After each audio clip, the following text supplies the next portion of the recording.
In every Mayan stone there is a story that time has not managed to erase.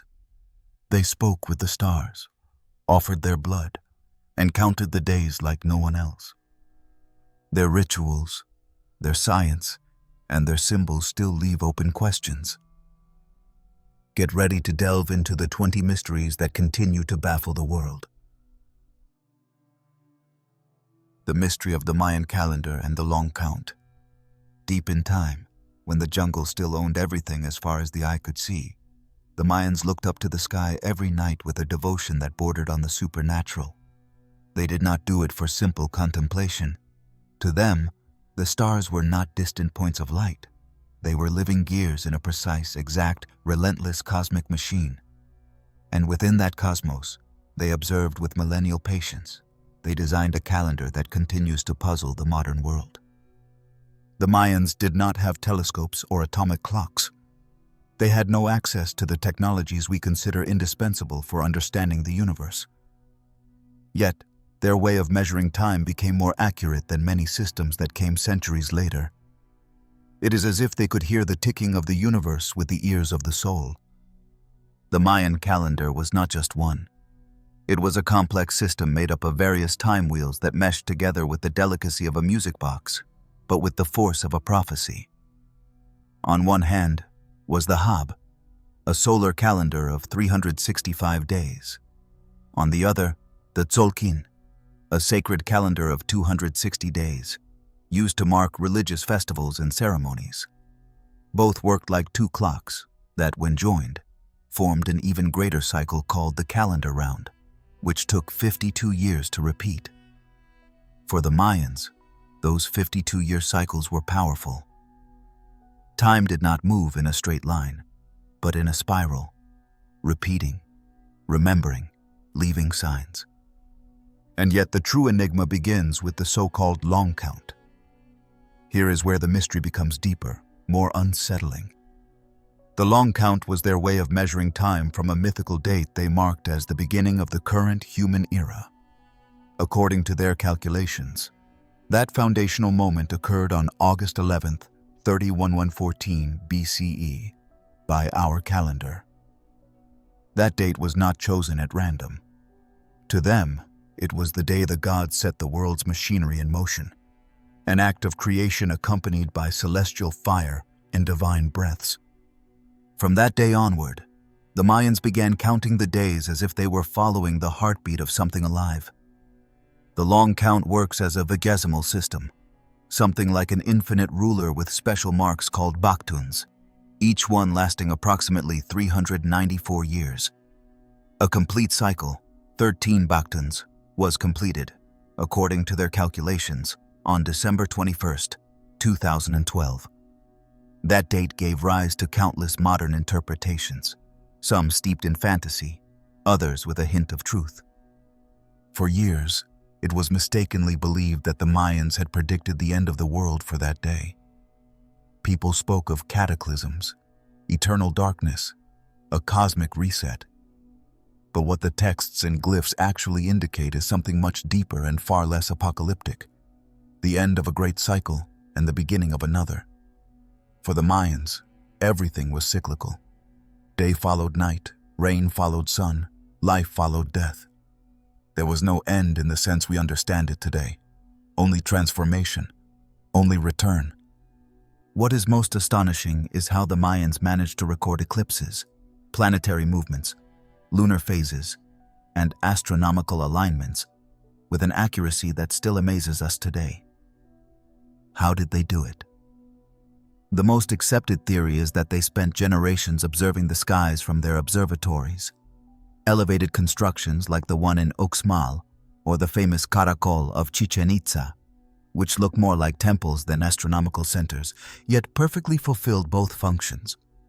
It is said they could predict solar eclipses with impressive anticipation, that they knew when Venus would reappear in the sky before dawn, and that they saw this planet as a messenger between the earthly world and the divine. The fascinating part is not just that they knew this, but how they connected those celestial events with what happened on Earth.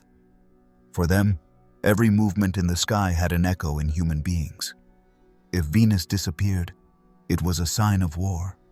If the sun darkened, it was time for sacrifices. The universe spoke to them, and they, attentive, responded. And in that game between the eternal and the fleeting, the Mayan calendar became more than just a timekeeping system.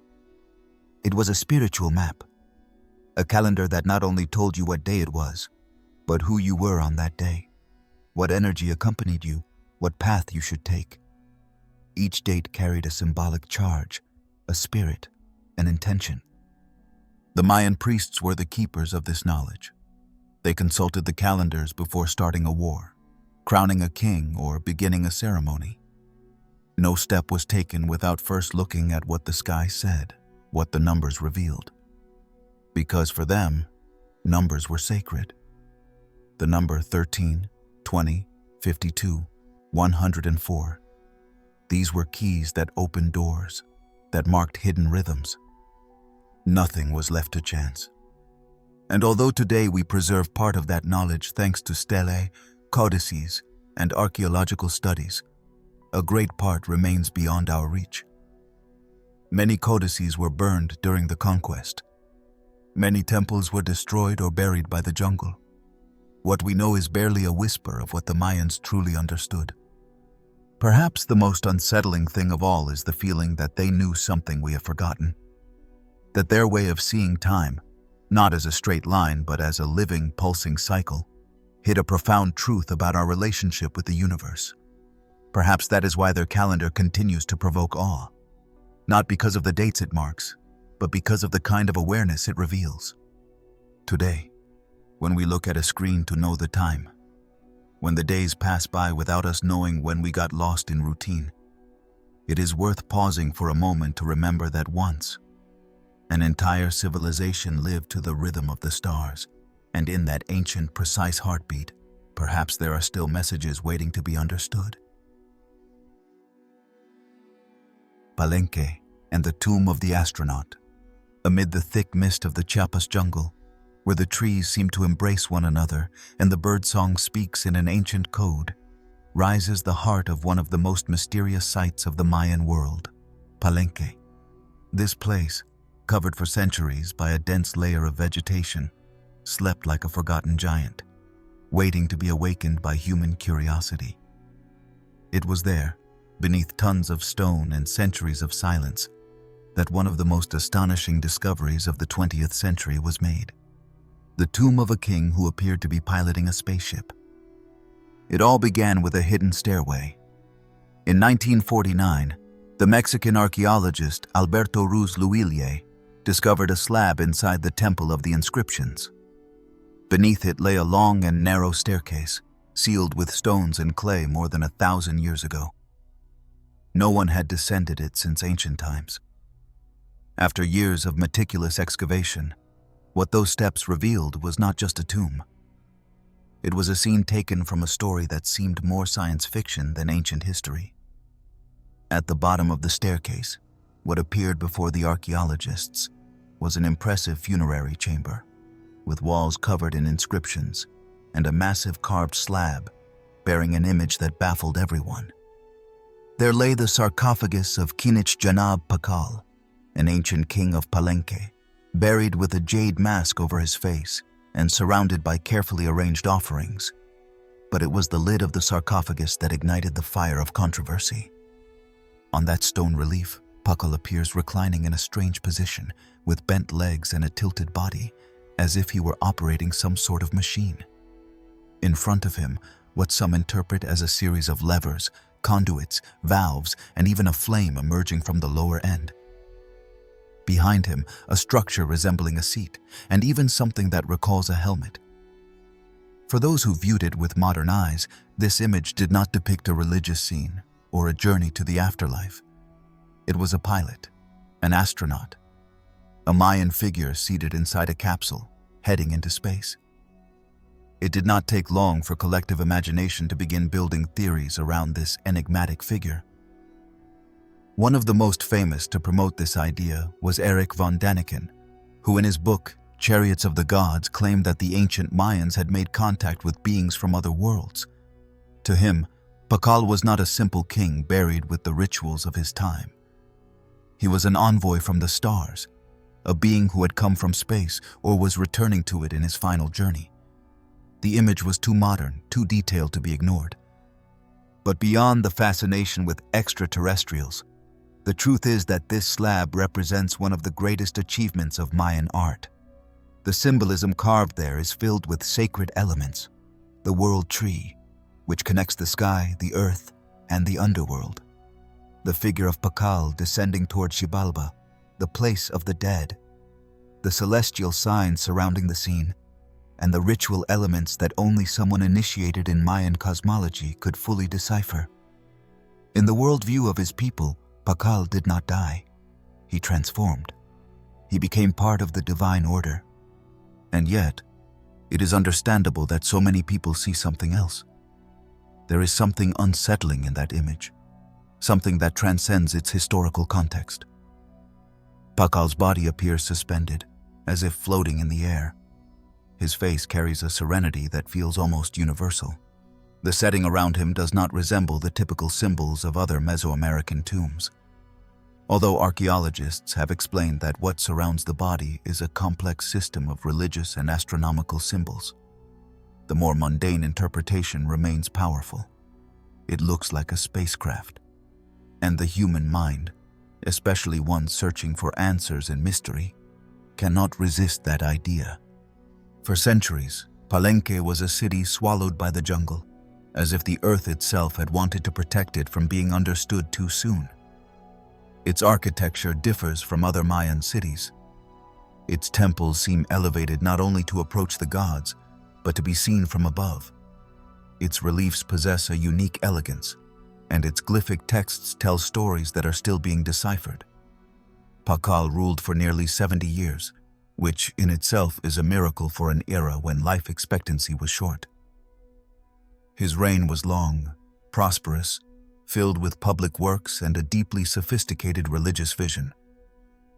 The tomb, in that sense, is a culmination, not only of his life, but of a way of understanding the world. The Temple of the Inscriptions, which shelters it, is covered with texts carved in stone that narrate entire years of history and give us clues about how the Mayans viewed time, power, and transcendence. The walls of the funerary crypt are covered with figures of 9 mysterious beings known as the 9 Lords of the Night, guardians of the afterlife who escort Pakal in his passage to the divine. In Mayan tradition, death was not an end, but a journey, a process of transformation. The body remained, but the spirit continued its path, guided by gods, stars, and symbols. What Pakal represents in his tomb is not a pilot escaping Earth, but a soul launching into another dimension, a kind of spiritual ascension told through the visual language his culture mastered with brilliance. Even so, the mystery remains, because even if we dismiss the idea of the astronaut, what is left is still deeply enigmatic. How did they build that tomb, at such depth, with a structure that has lasted for centuries? How did they carve with such precision a slab of stone so large and heavy? What knowledge did they have about the cosmos to place those symbols with such exact purpose? Why did they hide the staircase so carefully, as if they knew it had to remain silent for centuries? Ultimately, Pakal's tomb is not just a stone capsule. It is a time capsule. It connects us with a civilization that looked to the sky and saw more than just bright dots, that built its cities aligned with the stars and buried its kings as part of a cosmic ritual greater than life itself. It is a buried message, a postcard from the past written in stone, waiting for someone to read it with eyes that understand beyond the literal. Palenque is still there, breathing among the trees, whispering truths to those who dare to listen. And deep within the Temple of the Inscriptions, the tomb of the astronaut still rests, challenging those who believe we have already seen everything. Because perhaps the real journey is not the one Pakal took in his sarcophagus, but the one we undertake each time we behold him, trying to unravel a mystery that, even today, refuses to surrender. The Enigma of Maya writing. Imagining a civilization without written voice is almost impossible. Throughout history, every culture that has left a lasting mark has done so by carving symbols, words, strokes on stone, bark, ceramics, or walls, as if the act of writing were also a way of preserving the soul. The Maya, with their impressive architecture, mastery of time, and astronomical knowledge, also created a writing system unlike anything known. A system that still holds secrets beneath each stroke. The first thing that puzzles about Maya writing is its beauty. There is no rigidity, no cold lines or lifeless geometric shapes. Each glyph seems like a breathing creature. Some have eyes, teeth, claws, tongues. Others resemble open flowers, coiled snakes, drops of water falling from the sky. It is a living script, almost theatrical, where each sign carries within it a story, an emotion, an intention. But that beauty is not mere decoration. It hides a complexity that has challenged generations of linguists, archaeologists, and dreamers. For a long time, it was believed that Maya glyphs were purely decorative or symbolic, without a direct connection to spoken language. Some thought they were not writing as such, but stylized representations of ideas. This confusion lasted for centuries and delayed their decipherment. The truth is that Maya writing is an impressive mixture of the phonetic and the ideographic. That is, some glyphs represent sounds, syllables, parts of words. Others represent complete ideas, objects, actions, and sometimes a single glyph can have multiple meanings depending on the context. The system was so sophisticated that it allowed wordplay, regional variations, visual synonyms. Each scribe could have their own style, their way of telling the same story with different glyphs. There was no strict norm like in modern languages. This makes reading a Maya text not just a matter of translation, but of artistic and cultural interpretation. Reading it is, in a way, entering the mind of the one who wrote it. One of the great mysteries surrounding this writing is its silence. Why did it fall silent? How could a civilization that carved stone books, inscriptions of hundreds of lines, beautifully painted codices on tree bark, lose its written voice? Part of the answer lies in the arrival of the European conquerors, who saw Maya writing as something dangerous. Many codices were burned by religious orders, particularly by Friar Diego de Landa, who thought they contained superstitions and heresies. What was destroyed in those fires were centuries of wisdom, worldview, history, medicine, astronomy, poetry. Today, only 4 Maya codices are recognized as authentic: the Dresden Codex, the Madrid Codex, the Paris Codex, and the Grolier Codex. Each of them is a tiny window into a vast world. They are fragments, broken pieces of a library that once held hundreds of volumes. What remains is damaged, incomplete, often incomprehensible. But even so, it speaks with deep force. The Dresden Codex, for example, contains astronomical tables that detail the cycles of Venus with a mathematical precision that still amazes scholars. In these texts, the scientific blends with the sacred. The movement of the planets was not a mere physical phenomenon, it was a divine message. The decipherment of Maya writing has been one of the most fascinating intellectual epics of the past century. For decades, theories clashed, were discarded, rewritten. A key moment came with the work of Yuri Knorozov, a Russian linguist who, against all odds, understood that Maya glyphs were not merely ideographic. His approach, based on the idea that the signs were partly phonetic, opened the way to understanding how a Maya text was really read. Thanks to his studies and the later work of archaeologists, epigraphers, and native experts, we can now read approximately 80% of the known glyphs. But there remains 20% that still escapes us, as if the language itself resists surrendering completely. That partial silence also fuels the mystery. What do the glyphs we still do not understand say? Do they contain stories that would change what we know about the Maya? Prophecies, discoveries, tragedies? There are entire temples covered with inscriptions still untranslated. Pieces of pottery with short but dense texts, whose meanings are intuited but not fully grasped. Stelae with lists of kings, dates, battles, alliances, but also poetic fragments that seem to speak of worlds beyond this one. The Maya scribes were figures of great prestige. From childhood, they learned the art of writing, not just as a trade, but as a spiritual vocation. In the codices, they appear seated with brushes and dyes, surrounded by deities. They were not anonymous copyists. They were bridges between gods and men. What they wrote had power. That is why writing was not a trivial action. Each word was engraved with intention, with care, with reverence.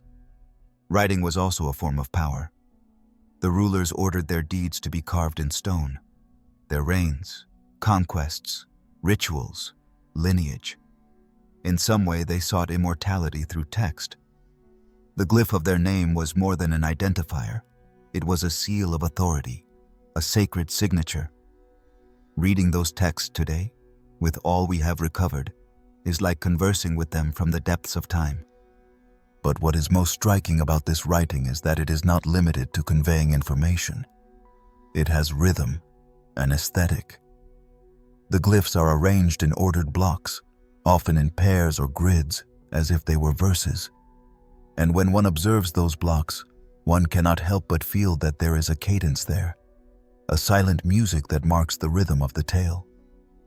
It is possible that Maya writing even had a sound dimension, that it was read aloud, with intonations, with pauses, as if it were a prayer, a spell, an invocation. Today, each new glyph that is deciphered is a small victory against oblivion.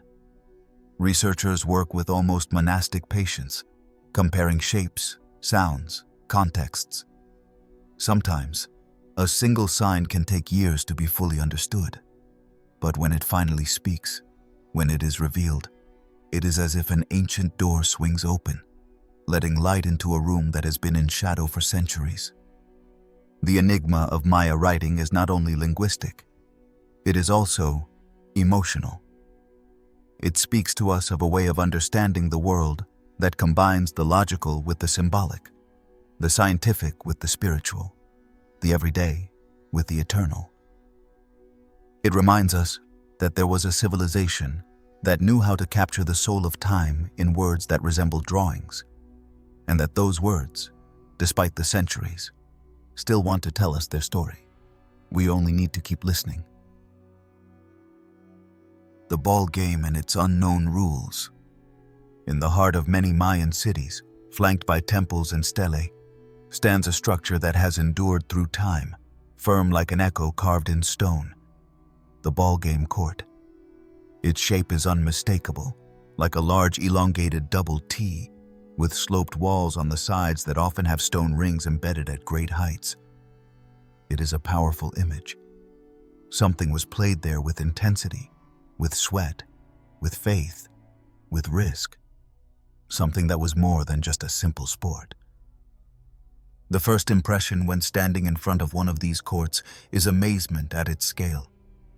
Some are small and modest, but others, like the one at the archaeological site of Chichén Itzá, impress with their grandeur.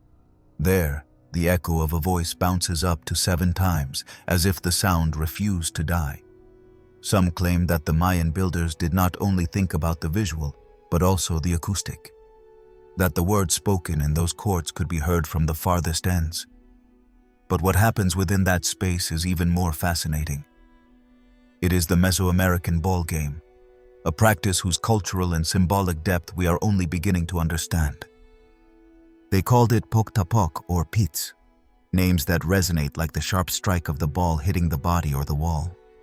It was played with a solid rubber ball, heavy, hard, which could weigh up to 4 kilograms. It was not an innocent object. When hit with the hip, the forearm, or the thigh, the player's body absorbed the impact with force. And there lies the first mystery. How did the players endure entire matches without serious injuries? Some studies suggest they wore leather or wooden protectors, while others believe their physical training was extreme. reserved for an elite group of athlete priests. Because this was not a simple pastime for the people. It was not like modern soccer, not even like the Olympics of classical antiquity. The ball game carried enormous spiritual weight. It represented a symbolic struggle between the forces of good and evil, of day and night, of heaven and the underworld. In many stories, the players were mythical figures, divine twins who descended to the underworld to confront the lords of death. In that court, the universe was recreated. Each movement had meaning, each point a resonance. The rules of the game are still a mystery. Although there are many visual representations of players in action, and even inscriptions with references to scores and important sporting events, there is no manual, no document that tells us exactly how it was played. Some colonial texts tried to describe it, but they were filled with foreign interpretations and confusing fragments. The most accepted view is that players could not use their hands or feet. Only the torso, the elbows, the hips, and perhaps the knees. But beyond that, everything becomes a haze. The ball had to be kept in motion, avoiding contact with the ground, although in some variations this was part of the game. In others, the goal was to pass it through a stone ring placed at great height, an extraordinary feat requiring precision and strength. But these rings do not appear in all courts, and many are so high that it is hard to believe they were used frequently. Was it a move that granted automatic victory? A ceremonial gesture rather than a sporting one? Hypotheses abound, but certainties are scarce. And then there is the question of the consequences of the game. In several archaeological sites, there are representations of decapitated players or ritual scenes immediately after a match. This has given rise to one of the most controversial ideas, that at the end of certain games, one or more players were sacrificed. Some say it was the losers. Others, paradoxically, claim it was the winners, considered so brave, so pure, that their blood was worthy of being offered to the gods. There is no clear agreement.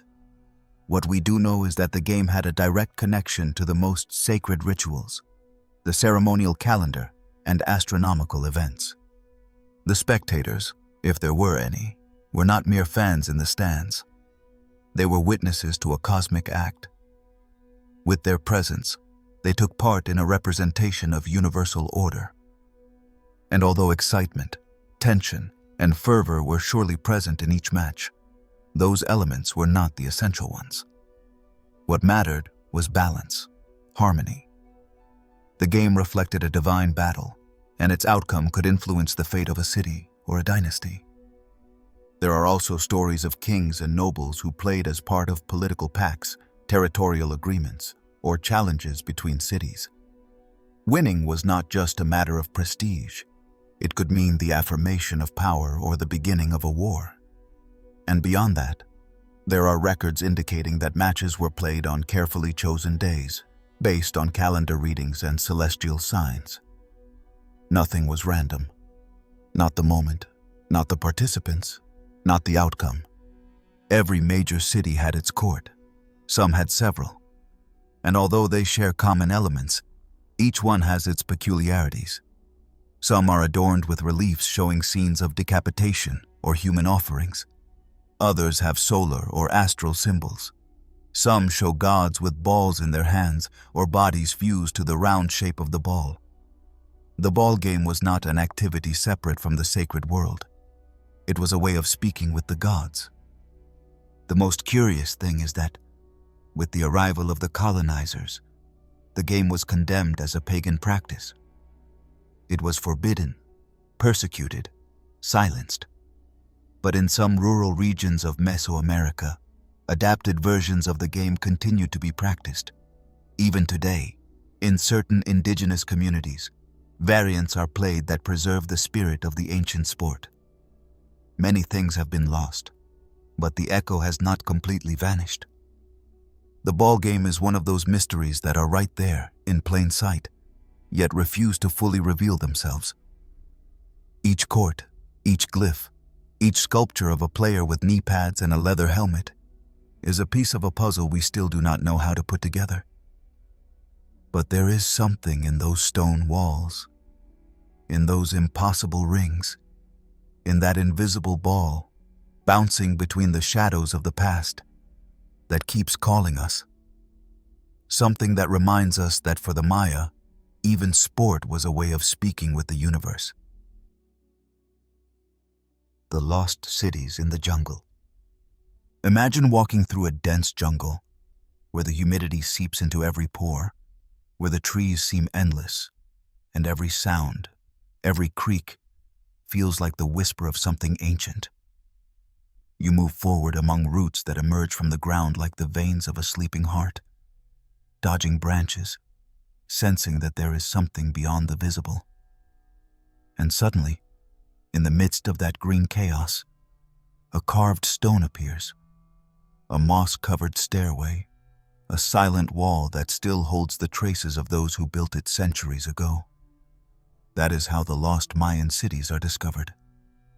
Not with a roar, but with awe, as if they had been silently waiting for someone to remember them. For centuries, many believed that the Maya had inhabited only a few known cities, and that over time, their civilization had been absorbed by the jungle and by history.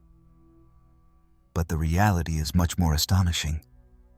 Beneath the thick layer of tropical vegetation, across what is now Mexico, Guatemala, Belize, and parts of Honduras, lies a surprising number of cities that were once alive, active, full of temples, markets, roads, and homes. What we see today are only fragments, skeletons of a civilization that stretched farther than we had imagined. One of the most revealing discoveries of recent decades occurred thanks to a technology that, ironically, does not need to clear the jungle to see what lies beneath. It is called LiDAR, an aerial laser scanning system that penetrates vegetation and reveals the terrain with precision. Thanks to this tool, archaeologists discovered in 2018 that what were previously thought to be natural hills were actually pyramids, plazas, defensive walls, and hydraulic systems hidden under layers of earth and plants. The discovery was so overwhelming that it completely changed our perception of the Mayan world. It was no longer a matter of small, isolated cities, but a complex network of interconnected urban centers with a much higher population density than had been estimated. One of the most impressive sites is El Mirador, in the Petén region of Guatemala. This place had been detected since the early 20th century, but large-scale exploration has only recently become possible. There, among tree canopies and roots that seem to guard ancient secrets, lies one of the largest pyramids of the ancient world, La Danta. Its volume surpasses that of the Great Pyramid of Giza, and yet for centuries it remained covered by the jungle, as if the world had forgotten it. El Mirador was not just a city. It was a planned metropolis, with wide roads stretching for kilometers, artificial canals, ceremonial plazas, and monumental temples, all built much earlier than was believed possible. It is a city that challenges accepted timelines and forces us to rewrite the past. But El Mirador is not alone. Nearby are other lost cities, Nakbe, Tintal, Huacna, and many more. Some are connected by elevated roads that cross the forest, others completely isolated, as if they had been designed to hide from time. Together they form what some already call the Route of the Giants, a chain of Mayan settlements stretching for dozens of kilometers and which may have supported hundreds of thousands of people. These were not improvised villages, but cities with infrastructure, planning, and a complex social order. These cities, unlike those we know such as Tikal or Copan, are not fully excavated or open to tourism. They are still there, still covered, like sleeping bodies waiting to awaken. The difficulty in reaching them is part of their mystery. There are no roads, no easy paths. Getting there means entering the jungle for days, crossing rivers, enduring insects, humidity, the weight of the climate. But those who have made it there agree on one thing. There is a strange energy in those places, something that cannot be explained with words alone. It is as if the stones spoke, as if every wall, every step, still had a story to tell. There are local legends that feed the mystery. Stories are told of cities where statues walked, where temples lit up without fire, where priests spoke with the stars. Tales that many consider fantasy, but which sometimes coincide, in an unsettling way, with architectural details impossible to ignore. Some temples are aligned with millimetric precision to astronomical events. There are structures that seem built to track the movement of the sun, the moon, and the planets. What knowledge did those architects possess? Who decided to abandon these places, and why? The question of abandonment is one of the most intriguing. Many of these cities were left behind between the 9th and 10th centuries. It was not a sudden collapse, but a gradual process, as if something had pushed people to migrate, to leave everything behind. There are theories that speak of prolonged droughts, of resource depletion, of internal conflicts, but no explanation seems sufficient. What is certain is that they left their temples, their homes, their plazas, and the jungle took care of the rest. Today, thanks to modern archaeology, we are beginning to recover what had been lost for more than 1,000 years. Every new scan, every finding, is like lighting a candle in a dark room. And yet, there is still so much left to discover. It is estimated that what we have explored is not even 20% of what lies beneath the vegetation. It is as if history were written in a language we are only just beginning to learn. And perhaps the most impressive thing about these cities is not their size, nor their number, nor even their mystery, but the way they are still there. They have not disappeared. They are waiting, preserved by the jungle, protected by time, resisting oblivion with dignity. The stones do not scream, but they do not give up either. They speak with patience, with symbols, with shapes. Every wall covered in roots is a page of a story we can still recover. The lost Mayan cities are not dead ruins. They are living memories of a civilization that understood the world with a depth that still baffles us. They are reminders that time does not erase everything, that some truths remain underground, beating in silence, waiting for someone to listen. And in that call, in that voice that slips between the leaves and the stones, there is something profoundly human. An echo that tells us the past is not as far away as we think. It is only hidden. Human sacrifices. Who were chosen? When one thinks of the Maya, it is easy to be seduced by their majestic architecture, their impossible calendars, or their mastery of the sky. But when delving into the rituals that shape their relationship with the spiritual world, a shadow inevitably emerges. Human sacrifice. An act that, from a modern perspective, may seem brutal, but within the Maya context was wrapped in symbols, cosmic cycles, and a profound sense of sacred duty. It was not a barbaric or impulsive act. It was a carefully considered offering, a necessity that responded to the very structure of the universe they believed they inhabited. The Maya did not conceive of the world as something guaranteed. To them, existence was a fragile balance between forces that needed to be nourished, respected, appeased. The sun rose each morning because the gods allowed it, because something, or someone, had paid the price. Rain came if the right offerings were made, if the rituals were carried out with precision. It was not enough to ask. One had to give. And sometimes what was given was blood, and on certain occasions, life itself. Now then, human sacrifice among the Maya was not just any spectacle, nor a soulless routine. It was a deeply symbolic event, governed by ritual calendars, by the visions of priests, by the reading of the stars. It was performed at key moments, during eclipses, at the end of calendrical cycles, at city foundations, or to consecrate temples and pyramids. In each case, the choice of the one to be sacrificed followed a precise pattern. It was not a matter of simply taking anyone to the altar. There were criteria. There were reasons. One of the first uncomfortable truths archaeology has revealed is that many of those sacrificed were not members of the Maya people, at least not directly. Most were prisoners of war, men taken as spoils after battles between rival cities, captured not only for their strategic value, but also for their ceremonial destiny. They were trophies, but not for humiliation.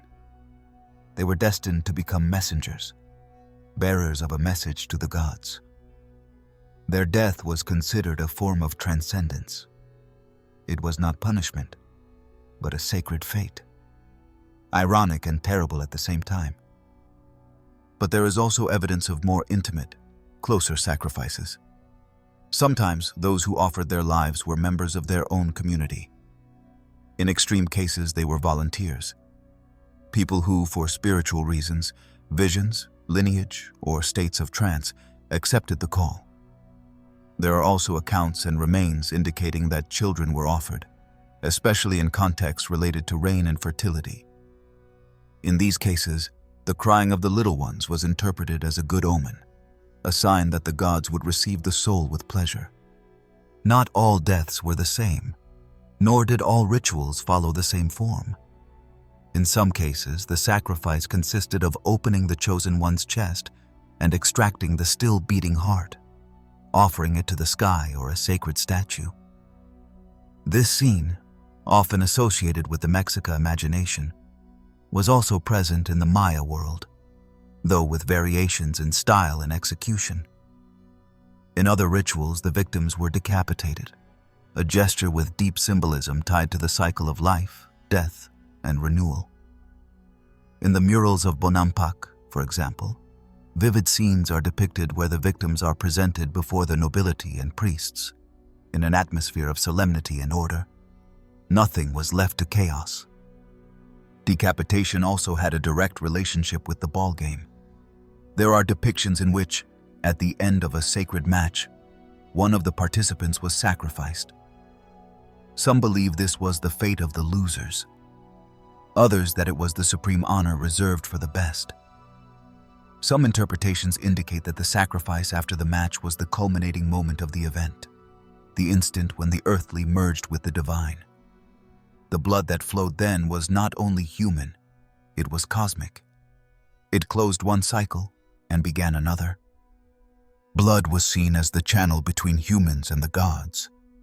It was divine food, the vital essence that sustained the order of the universe. That is why kings and nobles also offered blood in rituals that were less deadly but equally intense. They pierced their ears, tongues, genitals, letting the blood fall onto amate paper, which was then burned so that the smoke could ascend to the gods. This act was performed at key moments, before a war, at the birth of an heir, during calendar celebrations. Physical pain was part of the process, a sort of controlled sacrifice, a way of reminding the cosmos that its guardians remained alert, watchful, loyal. Archaeological sites have preserved these stories in their stones, in bone remains, in objects left as offerings. In sacred cenotes, especially in places like Chichén Itzá, human remains have been found showing evidence of sacrifices. Broken bones, fractured skulls, carefully deposited bodies. These were not improvised executions. They were orderly rituals, with a precise sequence, with trained participants. The priest who performed the sacrifice was not an executioner, but an intermediary, someone who spoke to the gods through the edge of the blade. It is difficult for the modern mindset to understand these acts without falling into immediate judgment. But for the Maya, life was not something one possessed. It was something one offered. The value of an existence was determined by what it could contribute to cosmic balance. Death was not a definitive end, but a transformation. And to die in sacrifice was, in many cases, to ascend to a higher state, to become part of the myth. The mystery lies not only in the rituals themselves, but in how they managed to sustain for centuries a worldview so radical, so intimately tied to pain, the body, the spirit. Today, some scholars still debate the true frequency of these sacrifices. Were they exceptional events, or a constant part of ceremonial life? How many were needed to maintain harmony? Who decided the exact moment? Questions that likely will never have a definitive answer, but that feed the mystery of a culture that saw in blood not a tragedy, but a tool for communicating with the eternal. And so, among cenotes, altars, stelae, and lost codices, Maya human sacrifices continue to speak to us, not from morbidity, but from a radically different understanding of existence. They remind us that the world can be read in many ways, that what to some is darkness, to others may be light, and that sometimes the sacred takes forms that hurt, that break, that challenge, but that does not make them any less profoundly human. Sacred cenotes, portals to another world. In the Yucatan Peninsula, where the land is porous like an ancient sponge and the jungle exhales moisture into every corner, there are formations that seem to exist outside of time. They do not rise toward the sky like temples, nor do they hide in the mountains like other marvels of the ancient world. They lie beneath. They open the earth like dark eyes, and when one peers into their depths, the reflection of the still water seems to return not only one's own face, but a deep truth that has remained untouched for centuries. These are the cenotes, and to the Maya, they were much more than bodies of water. They were portals, open doors to the underworld, entrances to the hearts of the gods. There is no other natural formation in Mesoamerican geography that held such a powerful meaning, so intimately tied to the spiritual world. The soil of Yucatan, lacking surface rivers, offered in these natural wells a source of fresh water vital for life. But it was not only about quenching thirst or irrigating crops. In every cenote there was a mystery, a direct connection to Xibalbá, that underground world that, in the Mayan worldview, was not so much a hell as it is often imagined, but a place of transformation, of trials, of passage, a realm where powerful forces dwelled, both dark and luminous, and where souls had to face challenges before being reborn or vanishing forever. To bathe in a cenote was not merely to immerse oneself in water. It was an act of purification, of preparation. Priests used them for rituals of spiritual cleansing. Pregnant women visited them to ask for protection. Warriors, before battle, submerged themselves in their water seeking strength and clarity. Contact with cenote water was not trivial. It was believed that aluxes lived there, elemental beings of the jungle, small invisible guardians capable of blessing or punishing. That is why every approach was made with respect, with offerings, with ceremonial words whispered at the edge of the watery abyss. The most famous cenote, that of Chichén Itzá, was for centuries one of the main points of connection between the world of humans and that of the gods. From its edge, priests and nobles cast offerings of jade, ceramics, incense, and at times, human sacrifices. Colonial chronicles, such as those of Diego de Landa, describe how the Maya threw living people into the depths of the sacred cenote, believing that there they would be received by the gods and could intercede for their people. But this is not just legend. Archaeological investigations confirmed these accounts. When the first underwater explorations of the cenote's bottom began in the 20th century, hundreds of precious objects came to light alongside human bones, many of them belonging to women and children. The act of casting offerings was not a gesture of despair. It was a form of dialogue, a way of speaking to the invisible powers that governed fertility, rain, death, and rebirth. The cenote was a liquid altar, an open throat in the earth through which supplications ascended. The water, so clear and still in appearance, was a surface that separated two worlds. What fell there was not lost. It was transformed. It became energy. A promise. Beyond that of Chichén Itzá, there are hundreds of cenotes scattered across the region. Some are open to the sky, others hidden in caves, protected by stalactites that hang like mineral teeth. Each one has its own character, its own silence. Some still hold secrets. On more than one occasion, archaeologists and divers have stumbled upon human remains, carved figures, submerged walls, tunnels that seem to have no end. The Yucatan subsoil is a labyrinth of hidden rivers that connect cenotes to one another, as if they were veins of an ancient body that still beats far beneath our steps. The fact that the Maya built entire cities around cenotes is no coincidence. Sites such as Mayapan, Ekbalam, and Coba have their urban layout marked by the presence of these sacred wells. Cities were built based on the water. Temples, homes, and ceremonial roads were organized with the cenotes' proximity in mind.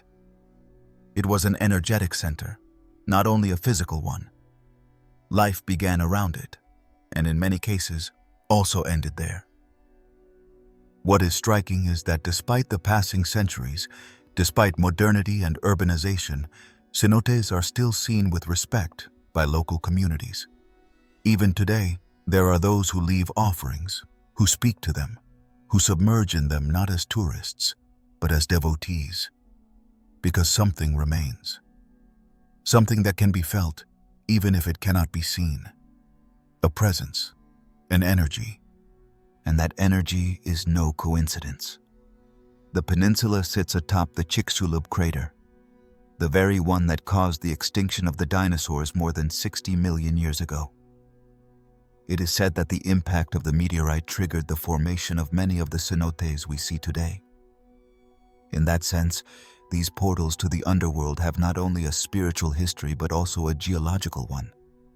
They were born from fire and destruction, and yet they have given water, life, connection. In their origin lies chaos, but in their present, peace, as if nature itself had created a threshold between death and life. Perhaps that is the most striking thing of all. Cenotes, more than a natural phenomenon, are a perfect metaphor for the Mayan way of thinking. They speak of dualities, light and darkness, life and death, sky and earth. They are circular, like their calendars, like their view of time. There is no beginning or end, only cycles, only passage. And in that passage, the water gathers the memory of those who are gone, the prayers of those who still wait, and returns them as reflection. Today, when one peers into a cenote, the air changes. There is a different stillness.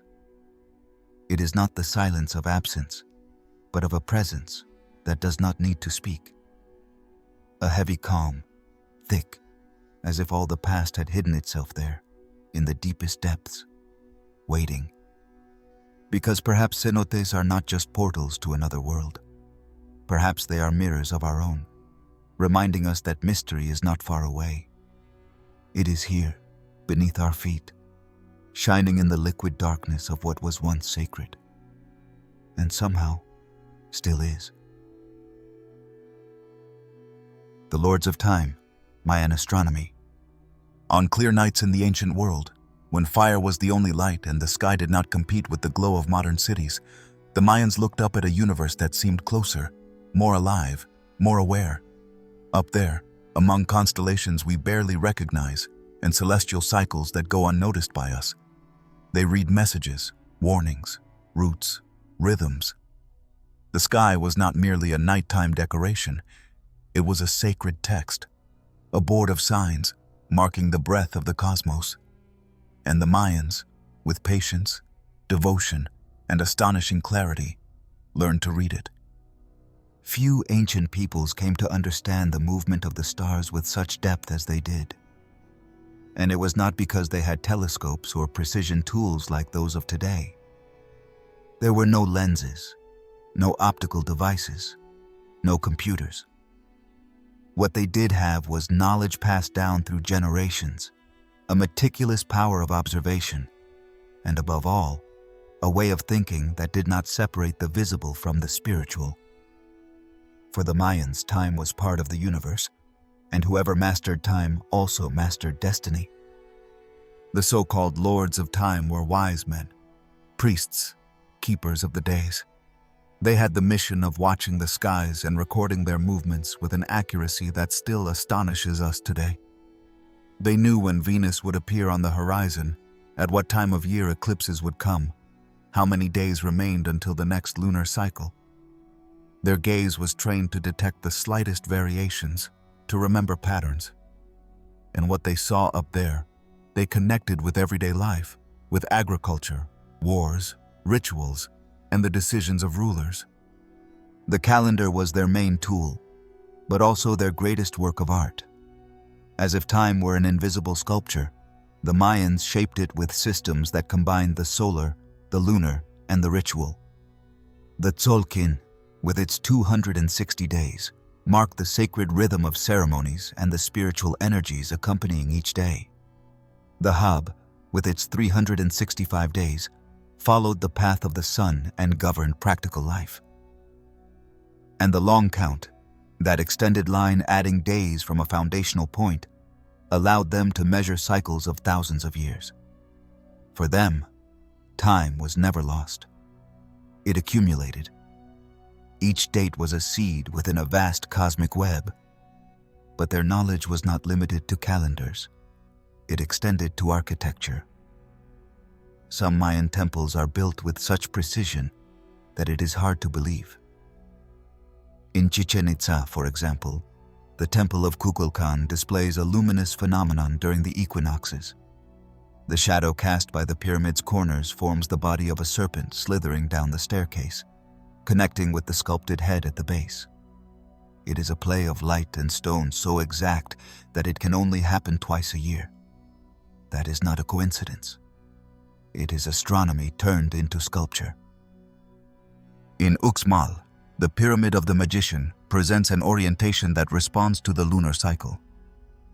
In Copan, the glyphs on altar Q align historical events with astral conjunctions. In Tikal, the buildings are arranged so that the rising sun of the solstice aligns with specific points on the horizon. Each city was designed as a reflection of the sky, as if the Mayans, by building upwards, were trying to draw on Earth the star map that guided their steps. Venus, in particular, held a central place in their cosmology. It was considered a dual star, bearer of both fortune and chaos. It appeared as the morning star and the evening star, and its full cycle was followed with devotion. They knew its synodic period was 584 days. They recorded it in codices and used it to mark wars, births, blood rituals. If Venus disappeared from the sky, it was a bad omen. If it reappeared, it was a sign of rebirth. This planet was more than a celestial body. It was an actor in the grand cosmic drama written by the gods. But the Mayans also observed eclipses. They anticipated them. They knew they were not signs of destruction, but moments of transition. In the Dresden Codex, one of the few that survived colonial destruction, there are entire tables dedicated to tracking solar and lunar eclipses. What is impressive is the accuracy of these predictions. They were capable of anticipating events that would repeat decades later. For them, the sky was not unpredictable. It had a logic, a rhythm, and to understand that rhythm was like holding a secret map of the universe. Mayan observatories had no domes or lenses, but they were perfectly designed. El Caracol in Chichén Itzá has windows oriented toward the points where Venus and other important stars appear. From there, priests observed the skies night after night, writing, comparing, mapping. It was not science as we understand it today, but it was not myth either. It was something in between, knowledge based on direct experience, on constant observation, and on the ability to give meaning to what others only saw as distant lights. Time for the Mayans was a living force. And like all living forces, it could bring balance or chaos. That is why the lords of time were not simple astronomers. They were guardians of universal order. Any disruption in the cycle of days, Any unusual sign in the sky could be interpreted as a warning. And then action was taken. Rituals were performed, codices consulted, sacrifices offered. Because maintaining balance between planes was a daily, constant, delicate task. That knowledge, however, was interrupted. The arrival of the conquerors broke the chain. The codices were burned. The calendars were deemed heresies. The temples crumbled, and with them, much of the celestial wisdom that the Mayans had cultivated for centuries was lost.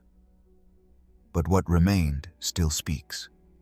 In the stones, in the drawings, in the mathematical formulas carved on moss-covered stelae, there are clues.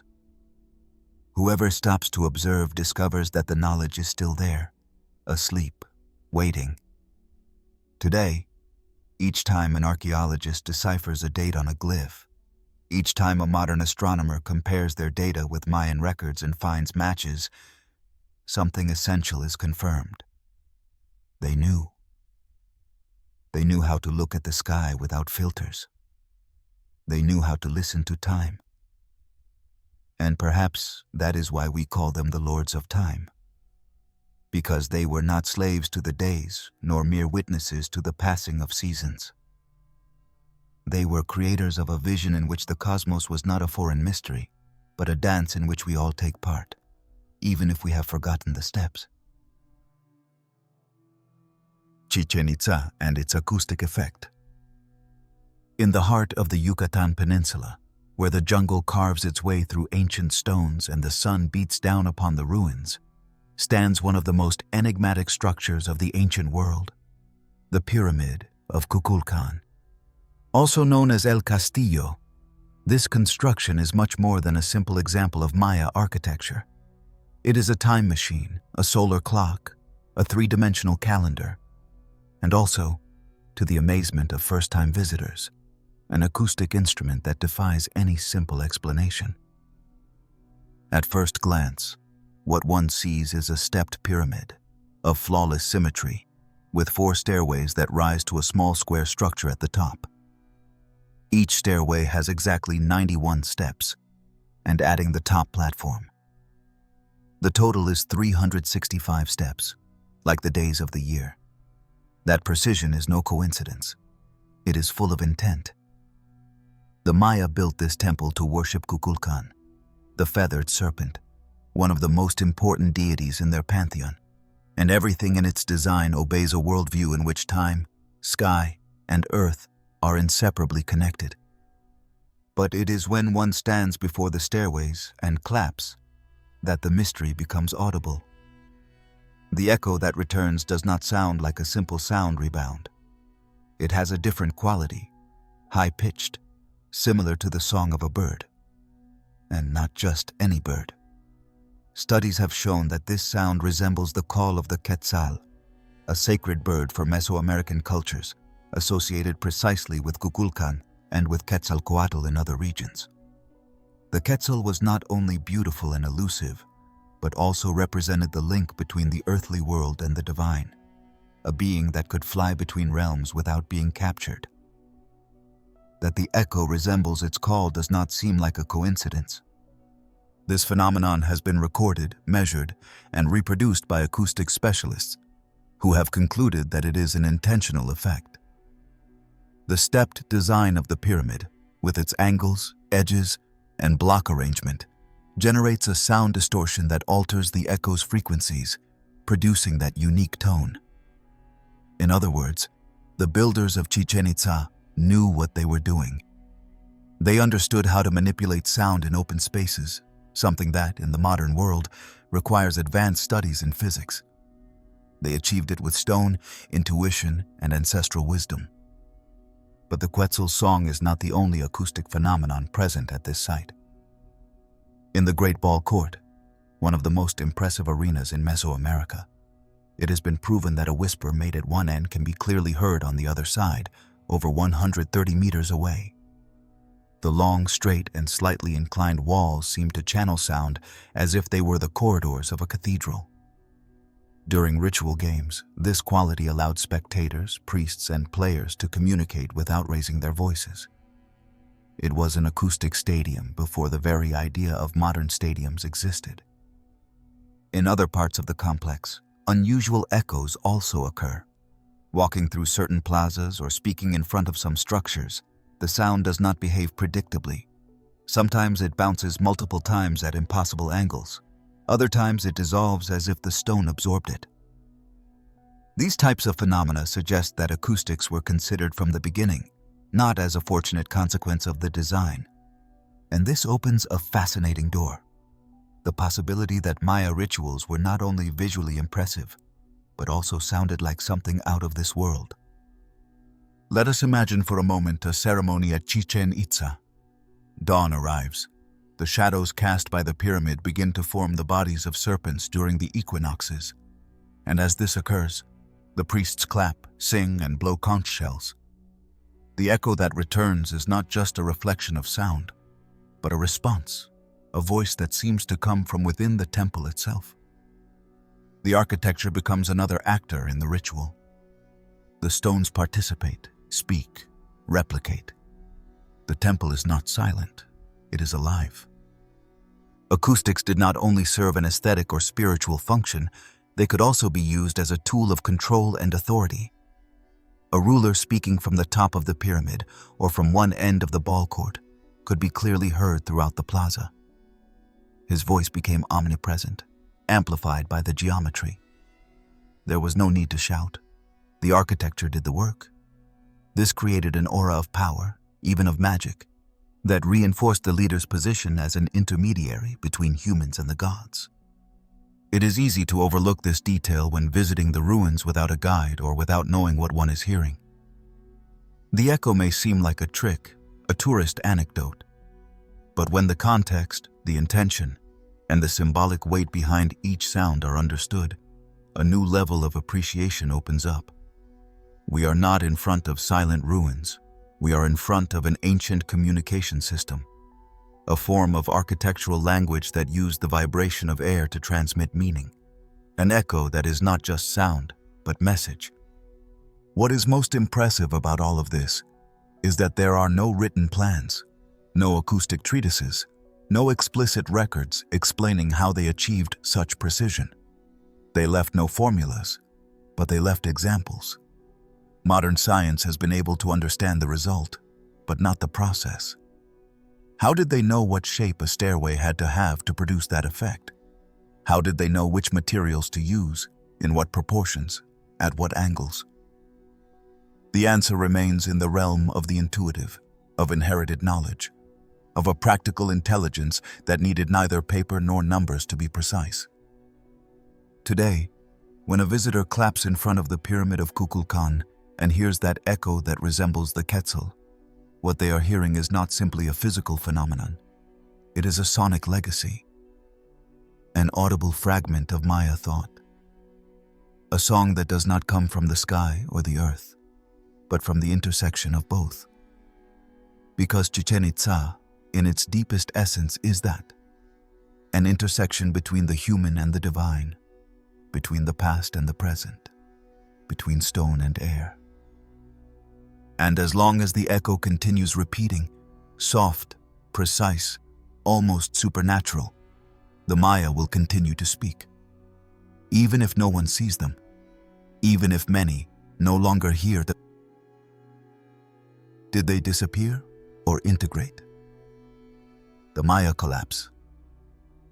When one walks through the Maya cities wrapped by the jungle, those silent metropolises covered by roots and time, it is inevitable to feel an absence that weighs heavier than the stones. There are imposing pyramids, open plazas, astronomical observatories, temples adorned with reliefs, but there is no trace of the life that once inhabited them. There are no children playing, no vendors on the corners, no priests climbing steps to speak with the gods. And then the question arises, what happened to the Maya? For centuries, that question was answered with a harsh, almost final word: collapse. The Maya collapse was spoken of as if it had been a sudden fall, a massive disappearance, an absolute end. The image was simple: empty cities, jungles swallowing temples, silence after the splendor. But over time, that narrative began to falter. Because what happened with the Maya was not an explosion, but a transformation. It was not a magical disappearance. It was a series of deep changes that, among conflicts, migrations, and environmental crises, led to a reconfiguration of the Maya world, but not to its end. The official history of the collapse places this moment between the 8th and 10th centuries. During that period, many of the great cities in the central area, such as Tikal, Copan, Calakmul, and Palenque, were abandoned. Artistic production decreased, monuments stopped being erected, and the dates recorded on stelae were interrupted. In other words, what stopped was the visible rhythm of the civilization. Its public ceremonies, its monumental constructions, its political alliances carved in stone. But that does not mean its people disappeared. More recent research, supported by archaeology, paleobotany, and geography, has begun to reconstruct a more complex and, at the same time, more human story. Evidence of prolonged droughts has been found, caused by climate changes that altered rainfall patterns for decades. The jungle, once abundant and generous, began to dry out in certain regions. Crops failed, the water levels in cenotes dropped. The cycles that the Maya understood as sacred began to become unpredictable. The balance between the natural and spiritual worlds was breaking. But it was not just the climate. The cities grew too fast, consuming resources at a rate the land could no longer sustain. Entire forests were cut down to build temples, fertile lands were exhausted from over-farming, and wars between rival states intensified. Political alliances collapsed, trade routes were interrupted, and the elites began losing control over the population. When the promise of eternal prosperity ceased to be fulfilled, people began to move. Many left. They abandoned the majestic cities, crossed the jungle, and founded new settlements in safer, more fertile, or simply less conflictive regions. Some migrated north, where sites like Chichén Itzá and Uxmal would flourish centuries later. Others moved toward the coast or took refuge in small villages, integrating into new ways of life that no longer needed giant pyramids or divine kings. The classic Maya system fragmented, but the Maya culture did not die.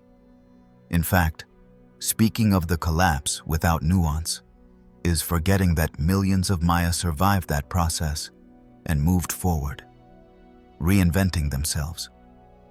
They changed their customs, adapted their rituals, transformed their languages, but maintained an essence that is still perceived in the Maya communities alive today.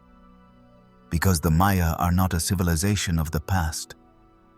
They are a people who continue to exist, speaking their language, venerating their ancestors, preserving their worldview, despite everything history has imposed on them. What happens with grand historical narratives is that they often need a dramatic ending, a resounding fall that gives meaning to the before and after. But reality is slower, more confusing, more like a river branching than a building collapsing. Maya cities were depopulated, yes, but many of their customs survived in oral traditions, in traditional agriculture, in spirituality woven through generations. Even in abandoned places, people continued visiting the temples, leaving offerings on the altars, lighting candles in the dark corners of the ancient sanctuaries. The Maya did not stop believing. They only changed scenery. They stopped writing in stone, but they kept singing. They stopped building monuments, but they continued counting time in their own way, watching the sky, reading the seasons as their ancestors did. History was not destruction. It was relocation. The arrival of the Spanish centuries later still found organized, strong Maya communities, capable of resisting with a tenacity that unsettled the conquerors. They did not find uninhabited ruins. They found villages with structure, with language, with fire in their blood. And that resistance, that persistence, is perhaps the clearest proof that the Maya collapse was not the end it was thought to be. It was the closing of a cycle, and as everything in the Maya world, cycles never fully end. They only transform. Today, when new cities covered by the jungle are rediscovered, when archaeologists bring to light stelae still undeciphered or temples unseen for centuries, what is being unearthed is not a lost civilization.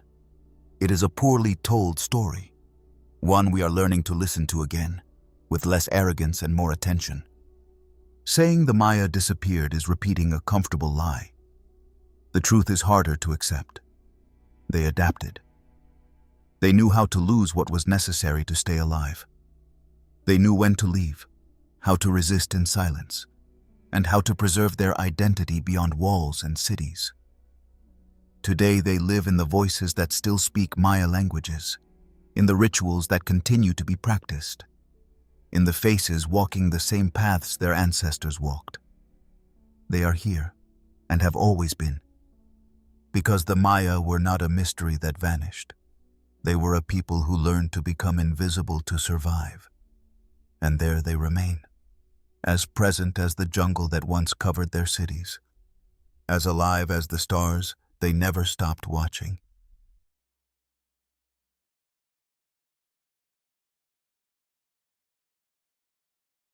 The Lost Codices. Somewhere in the folds of time, in the heart of a city that no longer breathes, a Maya scribe leaned over a smooth bark sheet, brush in hand, surrounded by dyes, silence, and knowledge that did not come from this world. He traced complex symbols, lines of gods and stars, dates that spoke of the future and the past with equal clarity. What he was creating was not a book like the ones we know today. It was a codex, a living, sacred object, an offering to memory. He did it with the certainty that this text would survive time. What he could not foresee was that fire would reach it centuries later, in the hands of men who came from afar, with another language, another god, another idea of the world. The Maya codices were more than records. They were a way of thinking, of narrating existence from the symbolic, from the cosmic, from the inevitable. They were made of amate paper or fig bark, treated with lime to make them durable, and then painted with a precision bordering on the supernatural. The sheets folded like an accordion, allowing a reading without a fixed beginning or end, but a sequence that followed the logic of the cyclical time that governed the Maya worldview. They were not common reading books. They were tools for consultation, divination, and planning. Within them lay the soul of knowledge.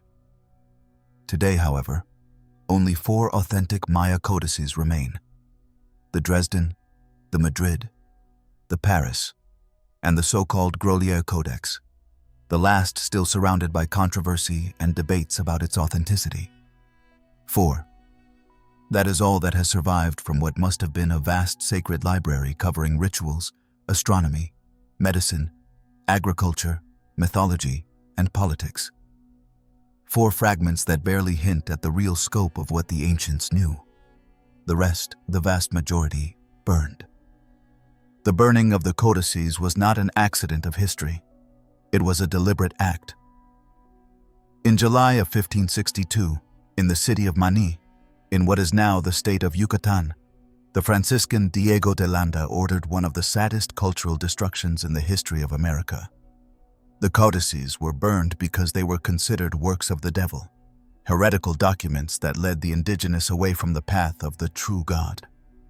The fire reduced them to ashes, but in the collective conscience, a loss remained engraved that still hurts. De Landa later wrote, in an attempt at redemption, that the Maya had many books with their characters, and because there was nothing in them except superstition and falsehood of the devil, we burned them all, which they felt greatly and caused them much pain. It hurt them, and it still hurts today. What we lost was not only religious or mythological texts.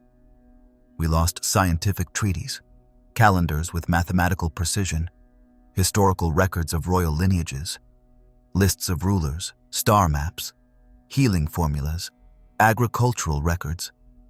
We lost their way of naming the world, their way of organizing time, their history written by themselves. And in that void slipped foreign interpretations, distorted visions, imposed silences. The Dresden Codex, considered the oldest, is perhaps the most impressive. It is kept in the State Library of Saxony, Germany, and contains, among other things, detailed astronomical tables, records of the Venus cycle, eclipse predictions, and passages about rituals linked to natural catastrophes, all written with a delicate artistry that does not hide its intellectual depth. On every page there are colors, figures, glyphs, perfectly aligned. It is a codex that breathes ancient wisdom. It is not difficult to imagine Maya priests opening it with reverence, searching in its pages for the keys to the universal order.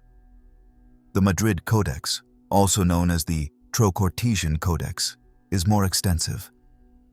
It has 85 pages and is full of ritual scenes, lists of gods, omens, agricultural calendars.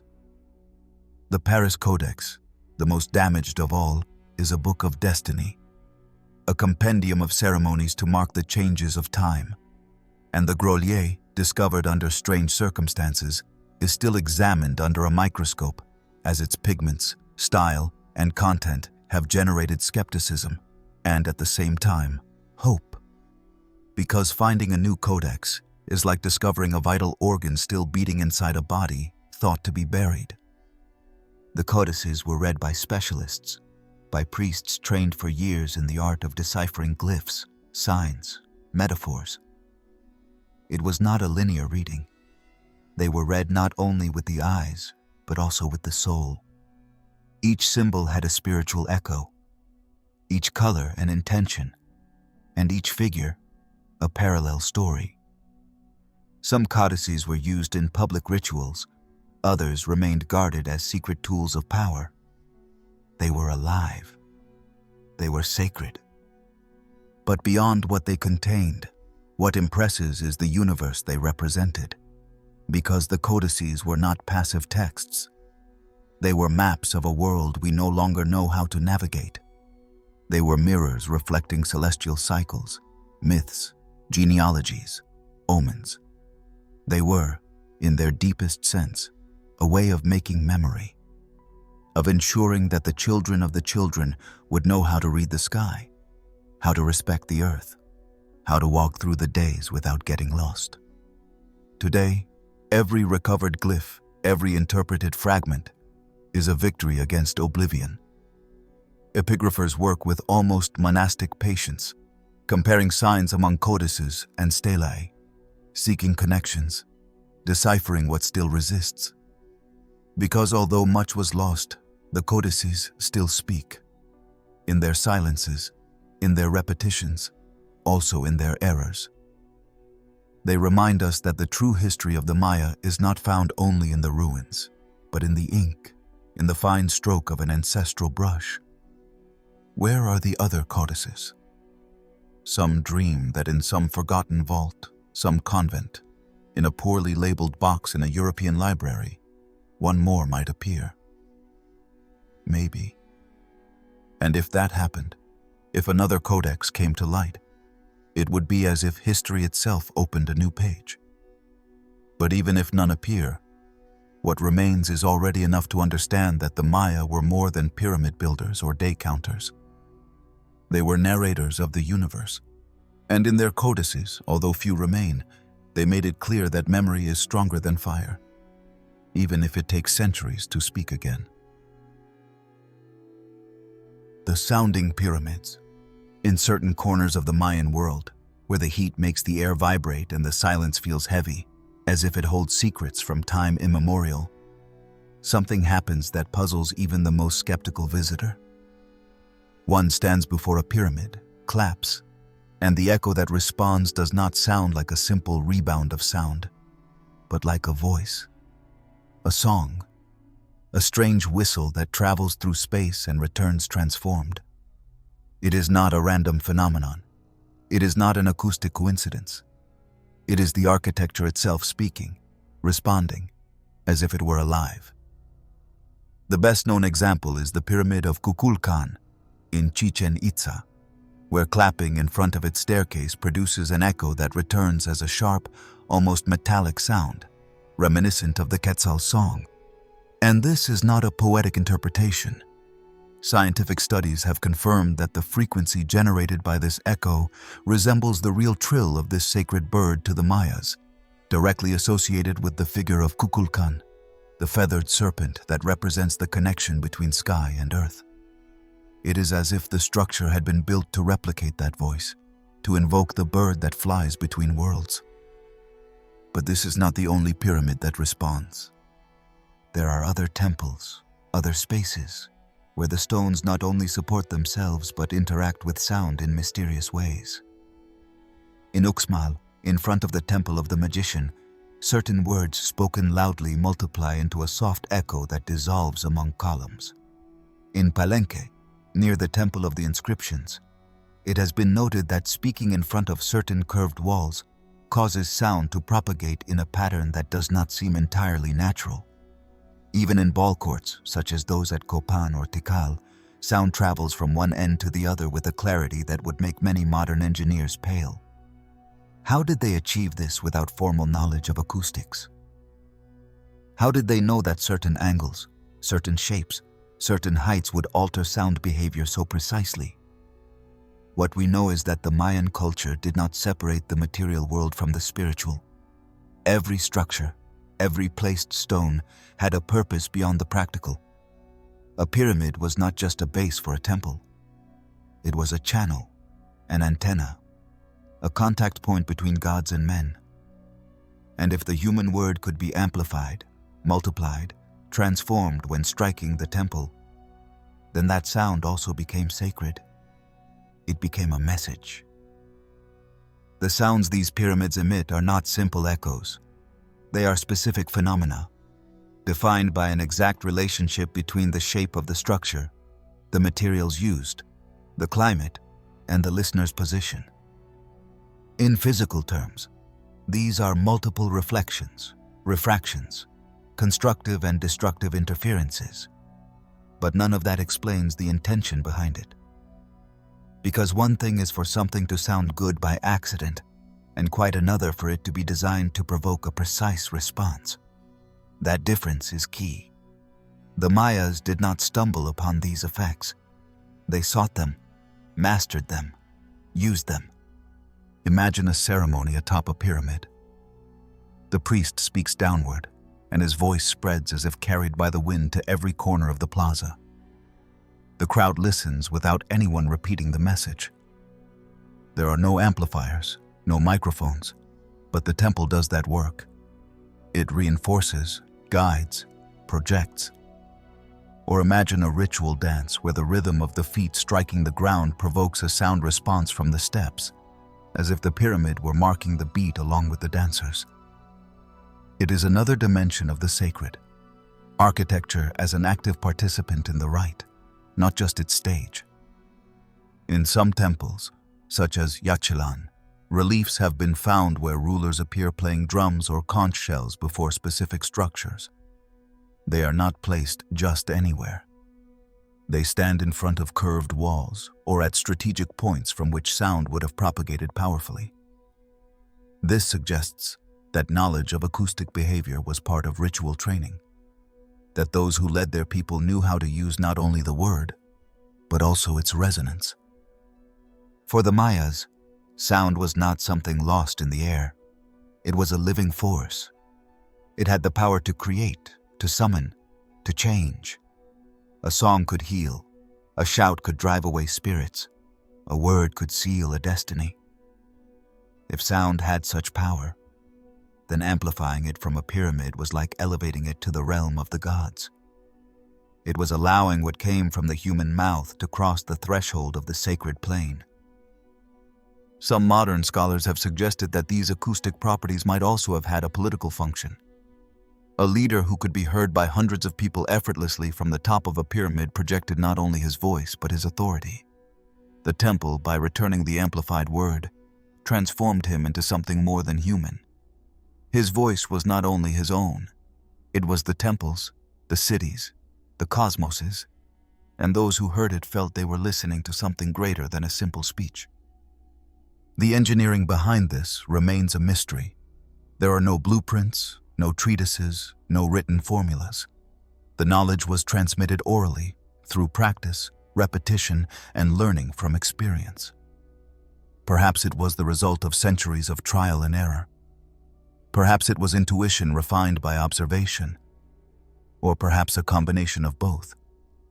But what is clear is that there was intention, there was design, and there was a deep respect for the power of sound. Today, in front of those pyramids that still stand firm, defying the passage of time, the most surprising thing is not that they still amaze us with their height or symmetry, but that they still speak to us. Because when one claps and listens to that sharp, unexpected, perfect response, one is not simply causing an echo. One is activating an ancient memory, a mechanism designed over 1,000 years ago to respond. And that response, although it does not speak words, carries within it a powerful truth. The Mayas did not only build temples, they built instruments that keep sounding. The sounding pyramids are not a trick, nor an accident. They are proof that sound can also be sculpted, just like stone, and in that echo that resonates among the trees, among visitors who stop to listen without fully understanding what is happening, there is a story that keeps beating, a story that cannot be seen but can be heard, that is not written but felt vibrating in the chest, and as long as the stones keep speaking, even if only in a whisper, the Mayas will remain present. Xibalbá, the Maya underworld. There are names that carry an ancestral weight, that do not need to be raised to be felt. Xibalbá is one of them. It is not a commonplace, nor just an ancient word. It is a threshold, a warning, an echo coming from the depths of the earth and the human soul. For the Maya, Xibalbá was the underworld, the invisible space where dark forces dwelled, complex entities, gods who did not seek to be loved but respected. It was not a hell like those in Western religions. It was not a place of eternal punishment, but neither was it a paradise. It was a parallel dimension full of traps, illusions, pain, and trial. The idea of Xibalbá is not built with flames or demons.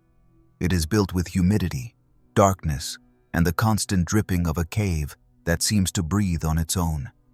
It lies deep below, beyond the visible, hidden beneath cenotes, beneath temples, in the very roots of the jungle. For the Maya, the earth was neither flat nor dead. It was alive. It had levels, layers, passages, and between the planes of the sky and the plane of men was Xibalbá, ruled by beings who were neither fully gods nor entirely human, but something in between, something ancestral. The most vivid details of Xibalbá appear in the Popol Vuh, the sacred book of the Quiché Maya, a work that preserves the cosmogonic, mythological, and heroic stories of the people.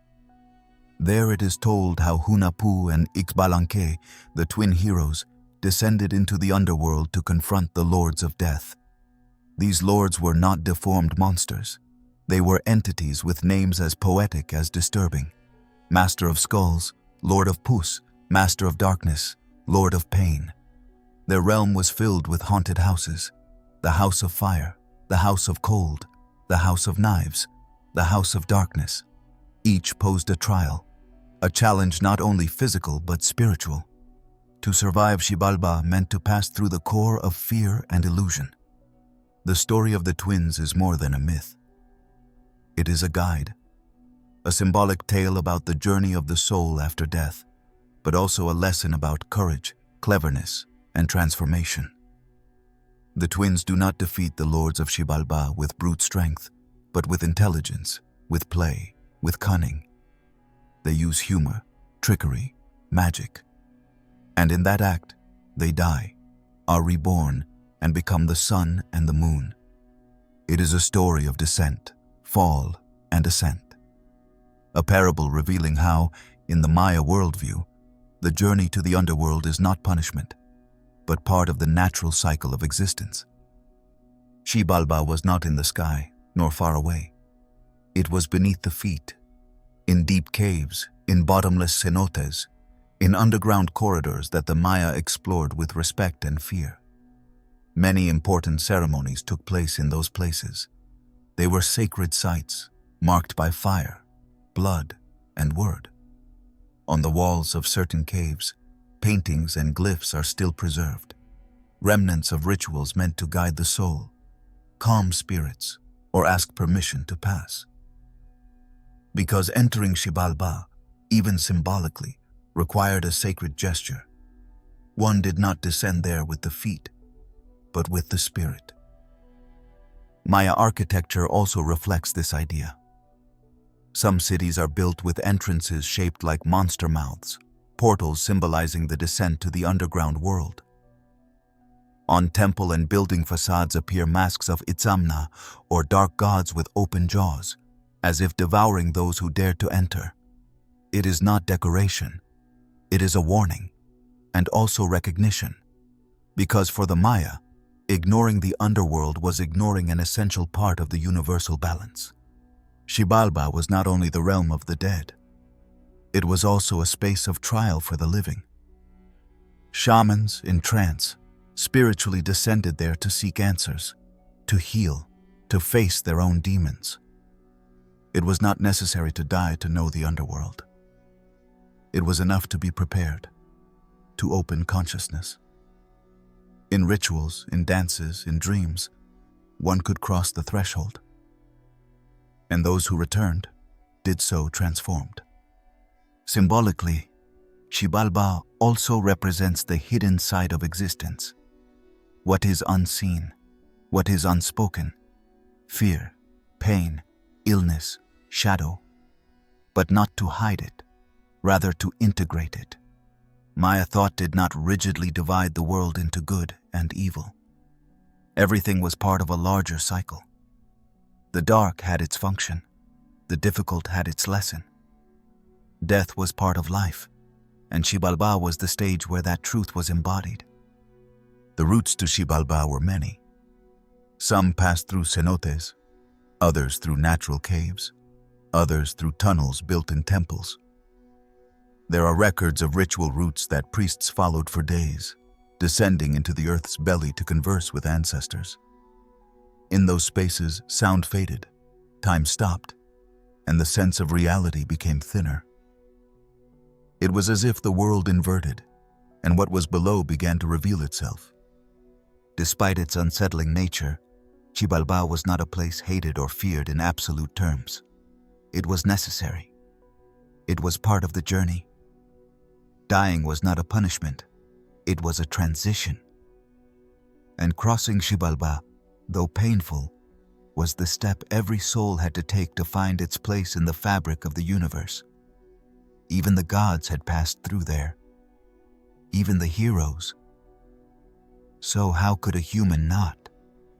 Today, while archaeologists continue exploring sacred caves and divers discover submerged passages beneath the earth, the idea of Xibalbá resurges with greater strength, not only as a religious concept, but as a metaphor for the depth of Maya culture, a civilization that did not settle for looking to the sky, but also had the courage to look downward, inward. That understood life does not shine alone, and that without shadow, there is no form. That mystery, to be understood, must be crossed. Xibalbá has not disappeared. It remains there, beneath the jungle, beneath the water, beneath memory. It still speaks, quietly, to those who dare to listen. Because the Maya underworld was not the end, but a door. One of many, one that, once crossed, changes everything, and those who return from it no longer come back the same. Advanced engineering technology. When one stops to contemplate the great Mayan cities, those that still stand amid the jungle as silent witnesses of an astonishing past, it is hard not to be captivated by their beauty. The pyramids, the temples, the causeways. all seemed to rise from the earth as if they had grown alongside the trees. But behind that imposing aesthetic lies something deeper, precise, refined technical knowledge that, in many ways, was ahead of its time. The Mayans not only knew how to build, they knew how to solve complex problems, plan with long-term vision, manipulate stone, water, the orientation of the sun, and gravity with an intelligence that still raises questions today. One of the most surprising things is how they managed to erect such massive structures without metal tools, without wheels for transport, or pack animals. What they had was stone, organized labor, and impressive geometric knowledge. The Mayan cities were laid out with logic, with silent calculations, with an awareness of their environment that went beyond the functional. The buildings were aligned with cardinal points, astronomical events, natural routes of water and shade. They did not improvise. Every stone had its place. One of the best examples of this is the urban complex of Tikal. This city, one of the largest of the classical period, was built on uneven terrain, with gentle hills and natural depressions. Instead of leveling the land, the Mayans made use of it. They designed a city that adapted to the landscape, but at the same time transformed it. They placed their main temples on elevations to give them greater visual and symbolic presence. They designed open plazas with hidden drains, underground channels, water reservoirs that can still be seen today and function with surprising efficiency. The hydraulic planning of Tikal is so precise that some modern engineers compare it to contemporary rainwater collection systems. Water management was one of the great masterpieces of Mayan engineering. In a region where rivers are scarce and the rainy season can be unpredictable, they knew how to build reservoirs, cisterns, catchment channels, and filtration systems. In cities like Palenque, for example, covered aqueducts were found that served to channel mountain spring water directly to the heart of the city. Some of these aqueducts were made with stone slabs placed so precisely that they still withstand the region's heavy rains. But the most fascinating thing is how they thought of water not only as a resource, but as a sacred element. The movement of water through the city was also a ritual. It flowed toward the temples, was stored in ceremonial spaces, and often passed beneath religious structures. Water was not just for drinking. It was a form of connection to the divine. Its circulation through hidden channels represented the passage of life, the descent to Xibalbá, the fertility of the earth. Technology and spirituality always went hand in hand. Mayan architecture also reveals a handling of structural balance that defies expectations. Without cement, cranes, or sophisticated pulley systems, they built multi-level buildings with false vaults and walls so stable that they have resisted earthquakes, hurricanes, and centuries of abandonment. The key was the use of limestone, abundant in the region, and assembly techniques that used the weight of the stones to maintain stability without the need for mortar. Each block was placed so that the weight was distributed precisely. The corbelled vaults, known as Mayan vaults, are an example of this. They are not true arches, but their design allows the creation of high ceilings and covered hallways without risk of collapse. The causeways, called sakbeob, were another example of their ability to think on a large scale. These elevated roads connected different cities and regions, crossed difficult terrain, and were covered with white stone that reflected moonlight, allowing night travel. Some of these roads stretched for dozens of kilometers and were not just for trade or war. They were ceremonial paths, routes for processions, ambassadors, armies, and pilgrims. Their existence demonstrates regional planning that goes beyond the concept of a city-state. The Mayans thought in networks. They thought in connection. And if anything is clear at every archaeological site, it is that they did not build blindly. They knew the strength of materials, the direction of the wind, the incidence of sunlight. In cities like Uxmal, the temple of the magician is oriented so that during the solstice, the sun fully illuminates its facade. In Copan, the hieroglyphs carved on the great staircase are aligned with the movements of the sun, marking key calendar dates. It was no accident. It was calculation. It was accumulated experience. It was science made stone. Even in more everyday aspects, Mayan engineering was present. In the organization of houses, for example, there is a clear community logic. Houses were not placed at random. They followed patterns of orientation, proximity to water sources, alignment with the ceremonial center. Open spaces were not just plazas. They were ventilation points, meeting places, communication hubs. The palm-thatched roofs, supported by carefully placed wooden structures, offered coolness in a harsh climate. And all of this without modern blueprints, architectural schools, or design software. The amazing thing is that all this knowledge was developed without technical writing like ours. There are no treatises, no manuals. What existed was knowledge passed down through generations, meticulous observation, a deep understanding of nature, and also a worldview that did not separate the useful from the symbolic. A water channel was a hydraulic system, yes, but also a sacred line. A temple was a building, but also an astronomical marker. A causeway was a road, but also a vein in the body of the city. Today, when flying over these cities with LiDAR technology that reveals structures hidden beneath the vegetation, archaeologists face compelling evidence. What we believe to be isolated ruins is actually a vast, complex planned infrastructure network. Every new discovery confirms what current peoples already intuited. The Mayans understood their environment as a whole. They knew how to build without destroying. They knew how to transform without forgetting. They knew how to look to the sky and the earth at the same time. And perhaps that is their most valuable legacy. Because in every wall still standing, in every channel that still collects rain, in every plaza that breathes under the midday sun, there is a silent lesson. True greatness does not always need steel or electricity. Sometimes it is enough to observe, understand, and build in harmony. That is what the Mayans did. And that is why, more than 1,000 years later, their work continues to speak to us with a clarity that has not faded. The carved figures of Quiriguá.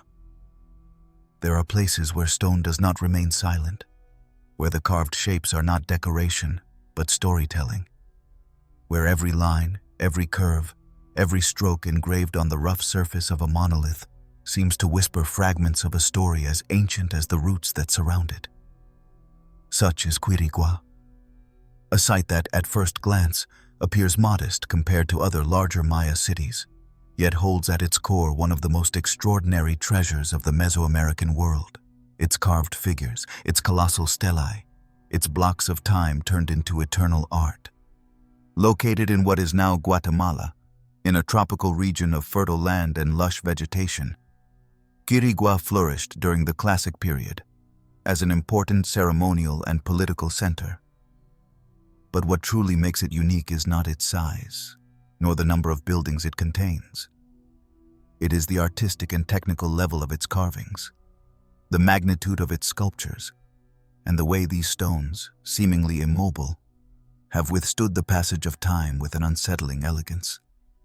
Quiriguá does not need to speak loudly to be heard.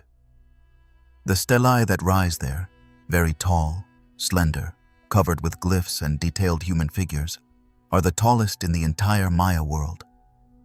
Some reach up to 10 meters in height and weigh several tons. They were carved from a type of hard sandstone, difficult to sculpt and unforgiving of mistakes. Yet, the Maya artisans of Quiriguá managed to carve them with a precision that defies logic.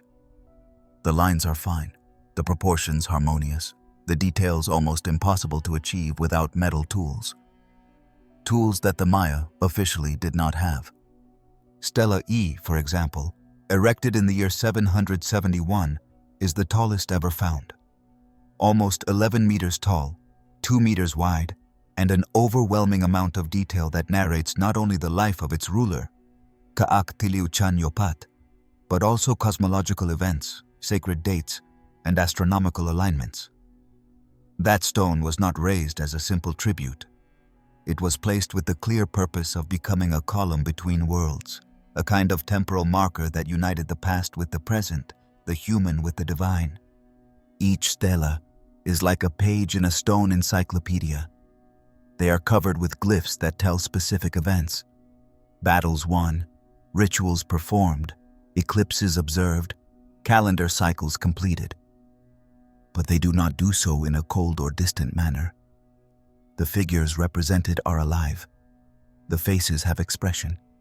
The hands grip scepters, symbols, snakes. The headdresses rise like flames, and the bodies are laden with ornaments, power, and history. Everything is there, narrated without spoken words, carved forever. The sculptural style of Quiriguá has a distinct sensitivity. Unlike other cities where the stelae are more sober or schematic, here the human figure is central and detailed. Gesture, posture, and clothing are carefully depicted. The kings appear not as abstract symbols of power, but as breathing characters. There is a clear intention to humanize the divine, to leave testimony not only of lineage, but of character. It is as if each figure intends to keep looking at the viewer centuries later. The relationship between Quiriguá and Kukulkán is essential to understanding the context of these sculptures. For a long time, Quiriguá was under the political shadow of Kukulkán, a powerful and sophisticated city located on the other side of the Motagua River. But in the year 737, Chan Yopat captured and executed the king of Kukulkán, in an act as shocking as it was unexpected. That moment marked a radical turning point. From then on, Quiriguá not only became independent, but entered a stage of splendor in which it produced its finest sculptural works. The stelae raised after that victory were not mere commemorations. They were declarations of power, affirmations of identity, celebrations of the break with the past. Besides the stelae, Quiriguá possesses a series of monuments known as zoomorphs. These sculptures, shaped like mythological animals, some with human traits, are unique pieces throughout the Maya world. The zoomorphs do not represent real animals, but symbolic creatures, guardians of time, beings of transition between planes.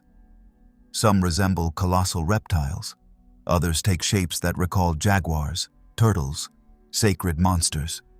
Each has glyphs carved on its surface, sometimes with the exact date of its consecration, as if the stone itself kept the moment it was awakened. The zoomorphs were used as altars, as receptacles of energy. They were not placed at random. They were located in strategic places, aligned with ceremonial paths and the positions of the sun on certain days of the year. Some were buried with offerings, others placed in open plazas, ready to witness rituals we no longer remember, but that still echo in the humid jungle air. The most impressive thing about Quiriguá is the feeling of permanence it conveys. The carved figures there do not age, they do not lose strength. They remain standing, imposing, facing the rain, heat, and wind, as if nothing could bend them. Their faces continue to look toward the horizon. Their bodies, although covered with lichens and moss, still show their greatness. They are there, as if they were not left by the past, but lent by time itself.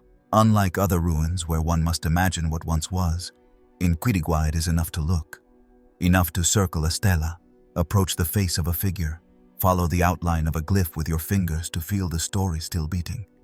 It is not a ruin. It is a vertical library, a sacred gallery, a symphony sculpted in stone.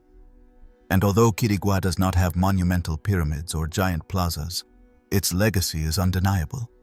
It demonstrates that art was also power, that the carved word had as much value as the sword, that memory is not lost when written with the patience of those who knew that time can erase everything, except what is made with the soul. Thus, in the green silence of the jungle, where the sun pierces through leaves and casts shadows over the millenary stone faces, Quiriguá continues speaking. It does not shout, it does not demand. It simply is, firm, tall, exact. And in that being, in that serene permanence, there is a truth that needs no translation. Stones also tell stories, and some, like those of Quiriguá, are never forgotten. The feathered serpent, Kukulkán. In the heart of the Maya lands, where the jungle seems to whisper ancient tongues to the wind and the stones carry centuries on their backs, there is a figure that rises above the rest, not by size, nor by the violence of its history, but by the enveloping mystery it drags from its origin. It is Kukulkán, the feathered serpent, a god who slips between worlds, who flies and crawls, who speaks from thunder and from silence. It is symbol, it is myth, it is architecture, it is time. To speak of Kukulkán is to touch one of the nervous centers of Mesoamerican worldview. In texts, on stelae, in temples, it appears as a dual, contradictory, and perfect creature. Half bird, half serpent. A being that represents what is above and what is below, the celestial and the earthly, what rises and what crawls. In it there is no contradiction, there is union, and that is perhaps its greatest strength. It is a god that does not divide, but unites. It unites extremes. It unites worlds. The figure of Kukulkán is not exclusive to the northern Maya. It has equivalents in other Mesoamerican cultures, such as Quetzalcoatl among the Mexica or Gucumatz among the Quiché. But each carries a different burden, a unique face. In the Maya world, Kukulkán appears strongly especially in the post-classic period, when the cities of northern Yucatan, like Chichén Itzá and Mayapan, begin to consolidate as top political and religious centers.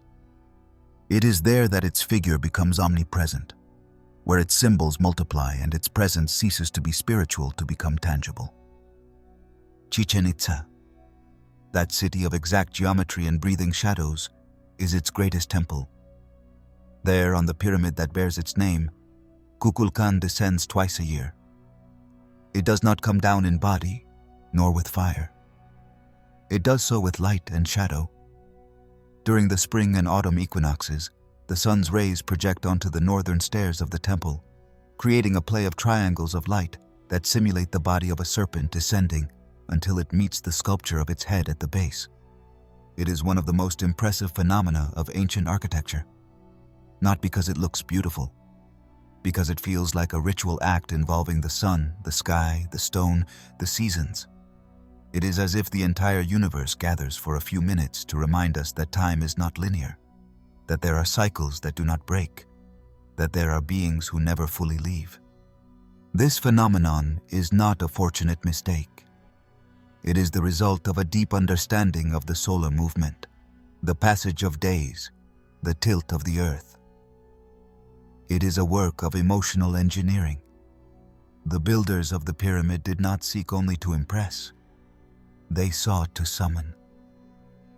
Kukulkán did not need to come down from the sky because it was already in the stone, in the angle, in the shadow that takes shape at the end of the afternoon. It is there where it becomes visible, where it recalls its pact with men, where it touches the earth with its body of light. But Kukulkán was not only an optical phenomenon, nor an abstract religious figure. It was a principle, a way of understanding the world. It represented knowledge, order, renewal.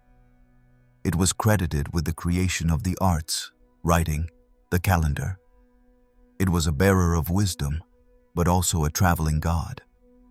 According to some traditions, it came from the east and departed towards the west, promising to return. Its figure thus becomes a kind of constant return, a presence that never completely leaves. And in that coming and going it mixes with the wind, with the word, with floating feathers, with the sound of ceremonial conch shells. Some chroniclers of the colonial period, trying to understand the figure of Kukulkán from their own religious perspective, compared it to prophets or messianic figures. They imagined it as a white, bearded man-god who brought good and was expelled. But these interpretations, tinged by the need to fit the unknown into the familiar, barely touched the complexity of its figure. Kukulkán was not a man. It was an idea that moved between bodies, a sacred energy that could inhabit a figure, but was not limited to it. In Maya thought, gods were not fixed images. They were forces that manifested in many ways, and Kukulkán was one of the most powerful. In its serpent form, it evoked fertility, water, renewal. In its feathered form, it spoke of the sky, lightness, elevated knowledge. Between both forms, it wove a bridge that connected humans with the sacred. It was a figure of mediation, but also of movement. Its image was found in sculptures, in vessels, in codices, and also in dance, in rituals, in the way the world was thought of. The cult of Kukulkán was not limited to a single temple, nor a single time of year. It was a living presence. In Mayapan, for example, its figure remained central, although in a more institutional version, more controlled by the ruling class. In other places, its image adapted, mixed with local symbols, but its essence remained the same. An entity that reminds that extremes can coexist, that wisdom is not in imposition, but in balance. Today, when looking at the pyramid of Chichén Itzá, seeing how the shadows draw that serpent descending with millimetric elegance, it is hard not to feel a kind of ancestral respect, not toward the stone, toward the idea that dwells within it. Kukulkán is not just an ancient god. It is the representation of something deeper, the human desire to understand their place in the universe, to unite what seems opposite, to seek meaning between heaven and earth. And just as the sun returns to its exact point each equinox, just as the serpent of light descends year after year down the stairs without ever failing, Kukulkán keeps returning, not with wings, not with fire, but with that subtle presence that crosses centuries and remains in every carved stone, in every story told at the edge of the fire, in every shadow that takes shape when the day begins to tilt. Because some gods do not need temples to be remembered. They are content with the light, and with those who, in silence, still know how to look. Anachronistic artifacts, evidence of ancient contact. Amid stone chambers, ceremonial burials, and offering deposits, objects have appeared that do not fit, pieces that puzzle, that do not follow expected lines, that seem to have come from elsewhere or another time. Objects carved in shapes not easily explained, figures carrying what appears to be technology, materials that clash with their surroundings. These are the so-called anachronistic artifacts. And within the Maya world, these findings have fueled both fascination and controversy for years. Traditional archaeology, by method and ethics, usually moves cautiously. Facts must be supported by evidence, context, and logic. But some discoveries seem to resist that order. There are pieces that challenge the linear narrative tracing a civilization from its origin to its decline. Some of them have been found at Maya sites, without immediate explanation, provoking questions the academic world is not always willing to answer, or at least not straightforwardly. One of the most famous examples is certain figures carved in jade, stone, or ceramic, found in different parts of Mesoamerica, not all rigorously verified, admittedly, where beings are depicted wearing what look like tight suits, rounded helmets, tubes emerging from their backs or winding around their bodies. For some, simple stylized representations of deities or mythological animals. For others, images impossible to ignore. Men with diving helmets, armor, or objects that resemble modern technology more than ancient ritual symbols. In the Maya region particularly, some pieces have been identified that support this reading. Figures holding cylindrical objects in their hands, engraved with shapes interpreted as antennas or panels, faces covered with what might be masks, though they could also be seen as visors. These interpretations, of course, are not free from subjectivity. The human mind tends to seek familiar patterns, and in a world overloaded with futuristic images, it is not unusual to see astronauts where there are priests, or find spacecraft where there are only complex glyphs. But the debate becomes more complex when certain materials appear. In some burials, objects of metal alloys uncommon for the period have been found, whose composition has raised more than one archaeological eyebrow. While it is known that the Maya did not use metal for monumental construction or basic tools, unlike some later cultures, there are records of small metal pieces, especially in late contexts. But what happens when the type of metal found does not align with what should be there? There was a much discussed case, though poorly documented scientifically, about a metal disc with unusual inlays found in a cave in southern Mexico. The object did not fit either in shape or function within the typical Maya repertoire. Its design seemed more like a modern decorative piece than a ceremonial artifact. Although analyses were scarce and many researchers remained skeptical, the object disappeared from public view, increasing the mystery rather than calming it. And it is not only about objects. There are accounts that also puzzle. In some Lost Codices, according to colonial testimonies, there was talk of visitors who came from the sky, flying vessels, luminous beings who taught things to ancient peoples. Many of these texts, unfortunately, were destroyed during the centuries of conquest, and what remains are fragments, indirect copies, oral legends. But even so, the echo persists, not as proof, but as possibility. Orthodox archaeology tends to attribute these anomalies to context errors, layer contamination, or iconographic misinterpretations. And often, they are right. Not everything that seems strange truly is. Maya iconography is complex, symbolic, and loaded with elements that, without proper cultural knowledge, can lead to mistaken interpretations. A god with a jaguar mask is not an astronaut. A cylinder with inscriptions is not a remote control. But in other cases, the image is harder to place. Could it be an iconography transmitted from elsewhere? Another older or distant civilization? Some alternative researchers have proposed the possibility of transoceanic contacts before the European arrival. They have suggested the arrival of sailors from the other side of the world, travelers who left minimal but persistent traces.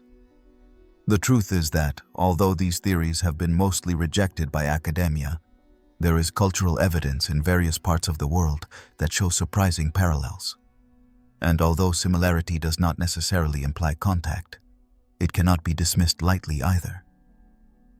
Deep down, what anachronistic artifacts awaken is not certainty, but a crack. A crack in the orderly narrative we have always wanted to have of the past. They remind us that there are spaces where history becomes more ambiguous, where the data do not fully fit, where the pieces seem to be out of the puzzle. And that is not necessarily negative. Mystery does not invalidate what is known, but it does make it more interesting. Maya history is full of advanced knowledge, precise astronomy, millimetric architecture, time management like few cultures have had. To think that, in such a developed universe, there was also contact with foreign knowledge does not sound so absurd. Not as certainty, but as a hypothesis to explore.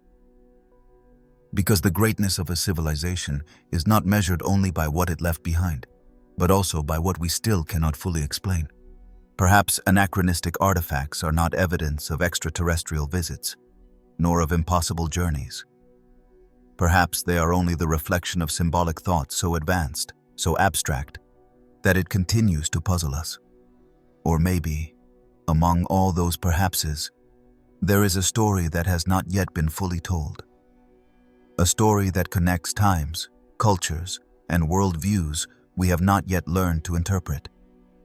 And as long as those figures keep appearing, among ruins, private collections, whispered accounts on the margins of official discourse, the question will keep resonating. Not because we want to believe in the impossible, but because the unknown remains a fundamental part of what drives us. Because there are things that do not fit, and sometimes it is those strange pieces that open new paths to the past and to ourselves. The Enigma of the Double Calendar. When one observes the Maya monuments, the glyphs precisely carved in stone, the stelae that rise like columns of time, sooner or later one encounters a constant that does not go unnoticed. The dates. They are everywhere, inscribed with rigorous order, accompanied by names of gods, sky symbols, numbers that seem to combine like gears of a clock we do not fully understand. But the most curious thing is that a single count was not enough to record a day. The Maya did not use just one calendar. They used two in parallel, synchronized with a logic as complex as it is fascinating. And that intertwining, that dance between two different cycles, is one of the brightest mysteries of their thinking. A system that reveals a way of seeing time very different from ours, deeper, more alive. On one side there was the Tzolk'in, a sacred calendar of 260 days. Its origins are lost in the darkness of centuries, and even today there is no unanimous explanation as to why they chose that duration. Some believe it is linked to the human gestation cycle, others related to the movements of Venus, and there are those who think it represents the conjunction of 13 numbers and 20 sacred signs, which when combined create an endless wheel. Whatever its exact origin, the truth is that this calendar marked the spiritual pulse of the Maya world. It was used for rituals, prophecies, rites of passage, births, appointments, days of power, and days of rest. Each date had a specific meaning, a symbolic charge, its own energy. On the other side, there was the Hab, the solar calendar, composed of 365 days, divided into 18 months of 20 days each, plus an additional period of 5 days called Wayeb, considered dangerous, uncertain, out-of-time days, during which many activities were suspended. The Hab organized practical life, agriculture, seasons, civil administration. While the Tzolk'in gave mystical meaning to time, the Hab put it to work. Now these two calendars did not function separately. They intertwined in a larger cycle called the calendar round. Like two gears turning at different speeds, they combined and recombined until completing a cycle of 52 solar years, at which point a specific date of the Tzolk'in coincided again with one of the Hab. This 52-year cycle was crucial. It represented a kind of reset, a meeting point, an ending, and a new beginning. It was so significant that in many cities special ceremonies were held when it was completed. Some sources speak of ritual fire extinguishing, days of symbolic darkness to then light it again, as a gesture of rebirth. This double system, so ordered and so full of meaning, was not only used to mark the passage of time, it was also a tool to construct destiny. Knowing the exact day of the Tzolk'in and Hab on which a person was born was fundamental. That data defined their character, talents, role in the community, even their possible future. The calendar priests, experts in its reading, could interpret the temporal signature of each person and guide important decisions based on it. It was a horoscope, yes, but it was also a compass. Time was not external. It was part of you. Each person was born with a day on their back. The double calendar also allowed recording historical events with remarkable precision. Many Maya stelae present complete dates, expressed in both counts, and sometimes also in the so-called long count, an even more complex system used to count large spans of time, even thousands of years into the past or future.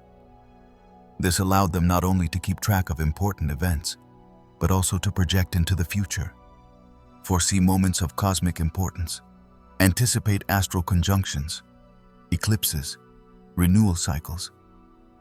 What really surprises is not only the mathematical precision of the system, but its philosophical dimension. For the Maya, time was not linear. It was not an arrow that goes from the past to the future without looking back. It was circular, cyclical, undulating.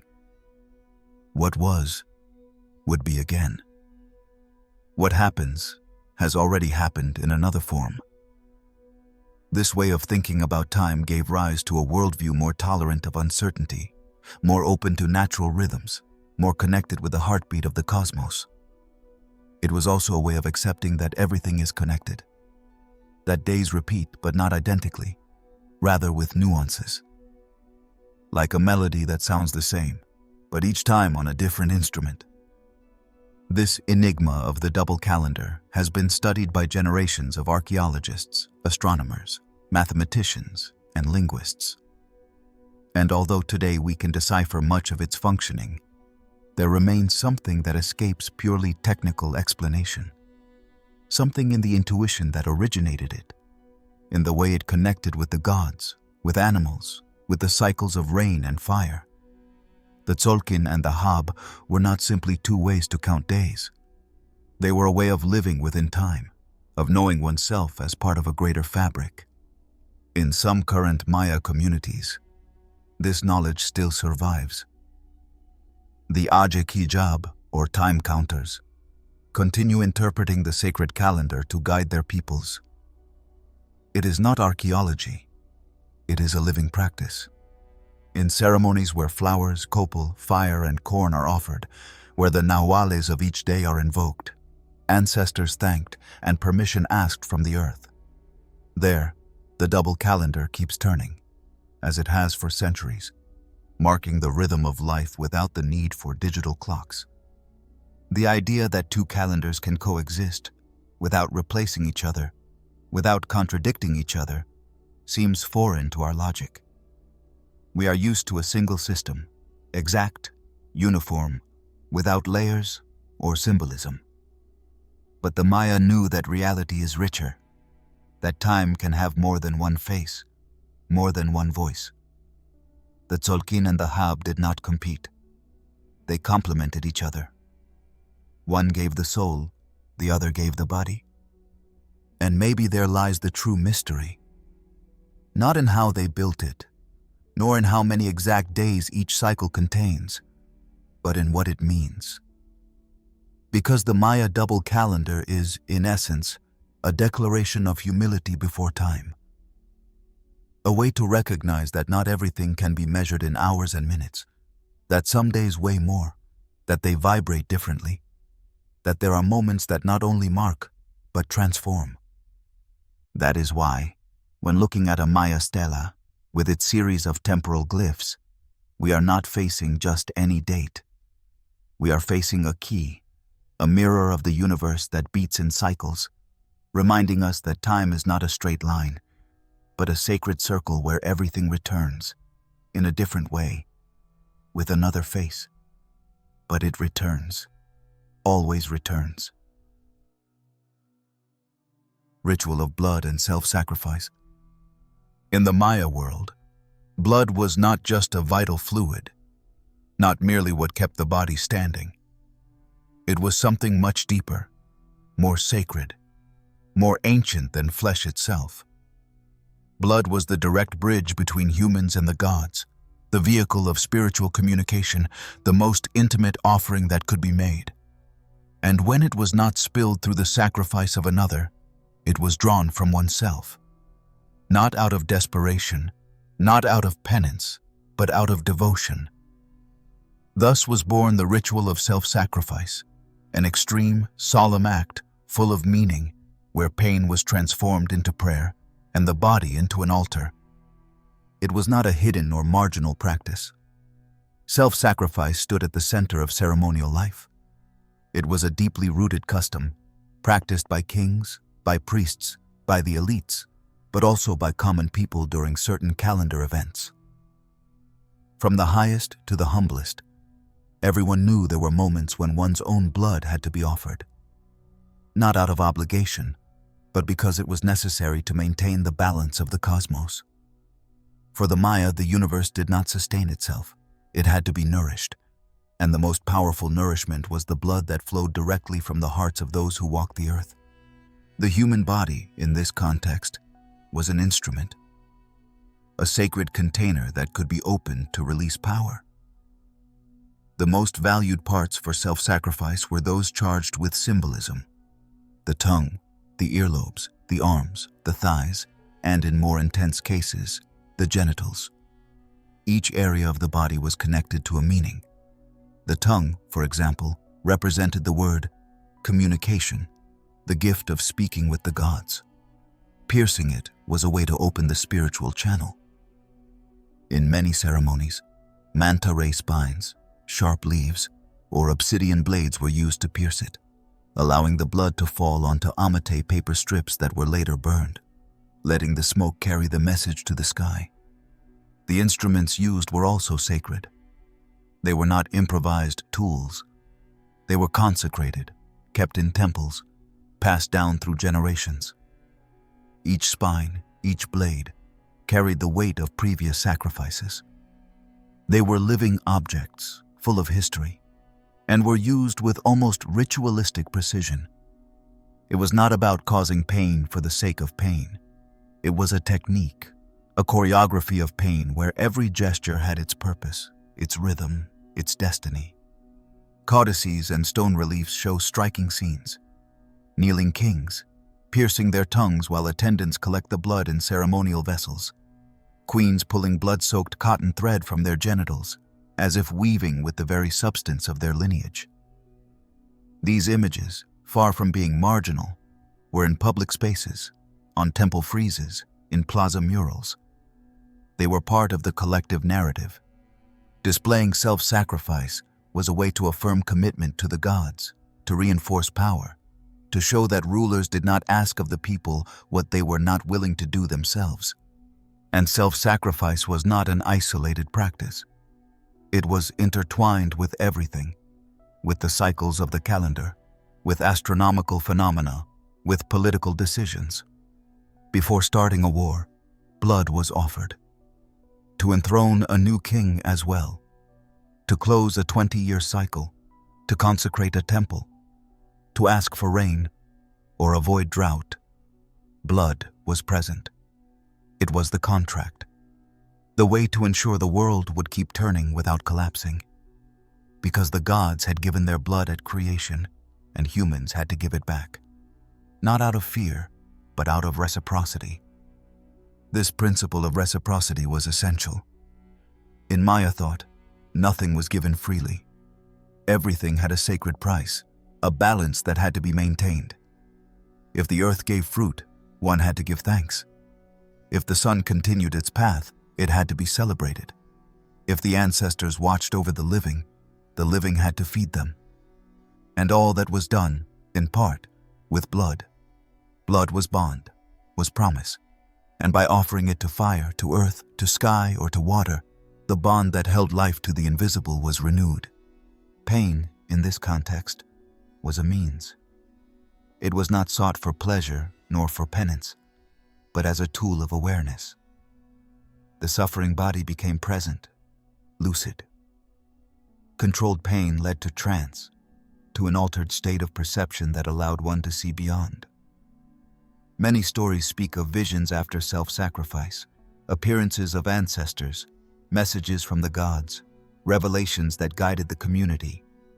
Pain opened portals. It was the soul's language when words were no longer enough. In some cases, self-sacrifice rituals were collective. They were performed in open plazas, in the presence of the entire community, with drums, chants, incense, and fire. The sound enveloped the space, and the act became a shared event, where every drop spilled became a common offering.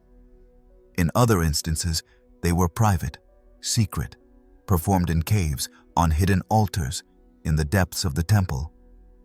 There, the sacrifice was more intimate, more contemplative. But in both cases, the meaning was the same: to give a part of oneself to sustain the whole. Even children were prepared to understand this practice from a young age. They were not forced, but were taught the value of sacrifice. In some contexts, small acts of self-offering, like bleeding the earlobe or lightly piercing the tongue, were forms of initiation. They were part of spiritual growth. They were not punishments. They were steps along a path of sacred maturity. Today, from our modern perspective, all this may seem brutal, difficult to understand. It is hard for us to conceive that someone could, willingly, inflict pain upon themselves to speak with the gods. But that is because our relationship with the body, with time, with the invisible world, has changed. For the Maya, the body was not just matter. It was a map, a tool, a script, and blood was sacred ink, the most powerful writing. Even after the conquest, when many rituals were persecuted, the practice of self-sacrifice did not completely disappear. It persisted in hidden forms, disguised, mixed with new traditions. Today, in some Maya communities, there are still those who offer small blood sacrifices on key dates as a way to honor the ancestors, to keep the connection alive. It is an echo, a whisper from the past that refuses to vanish.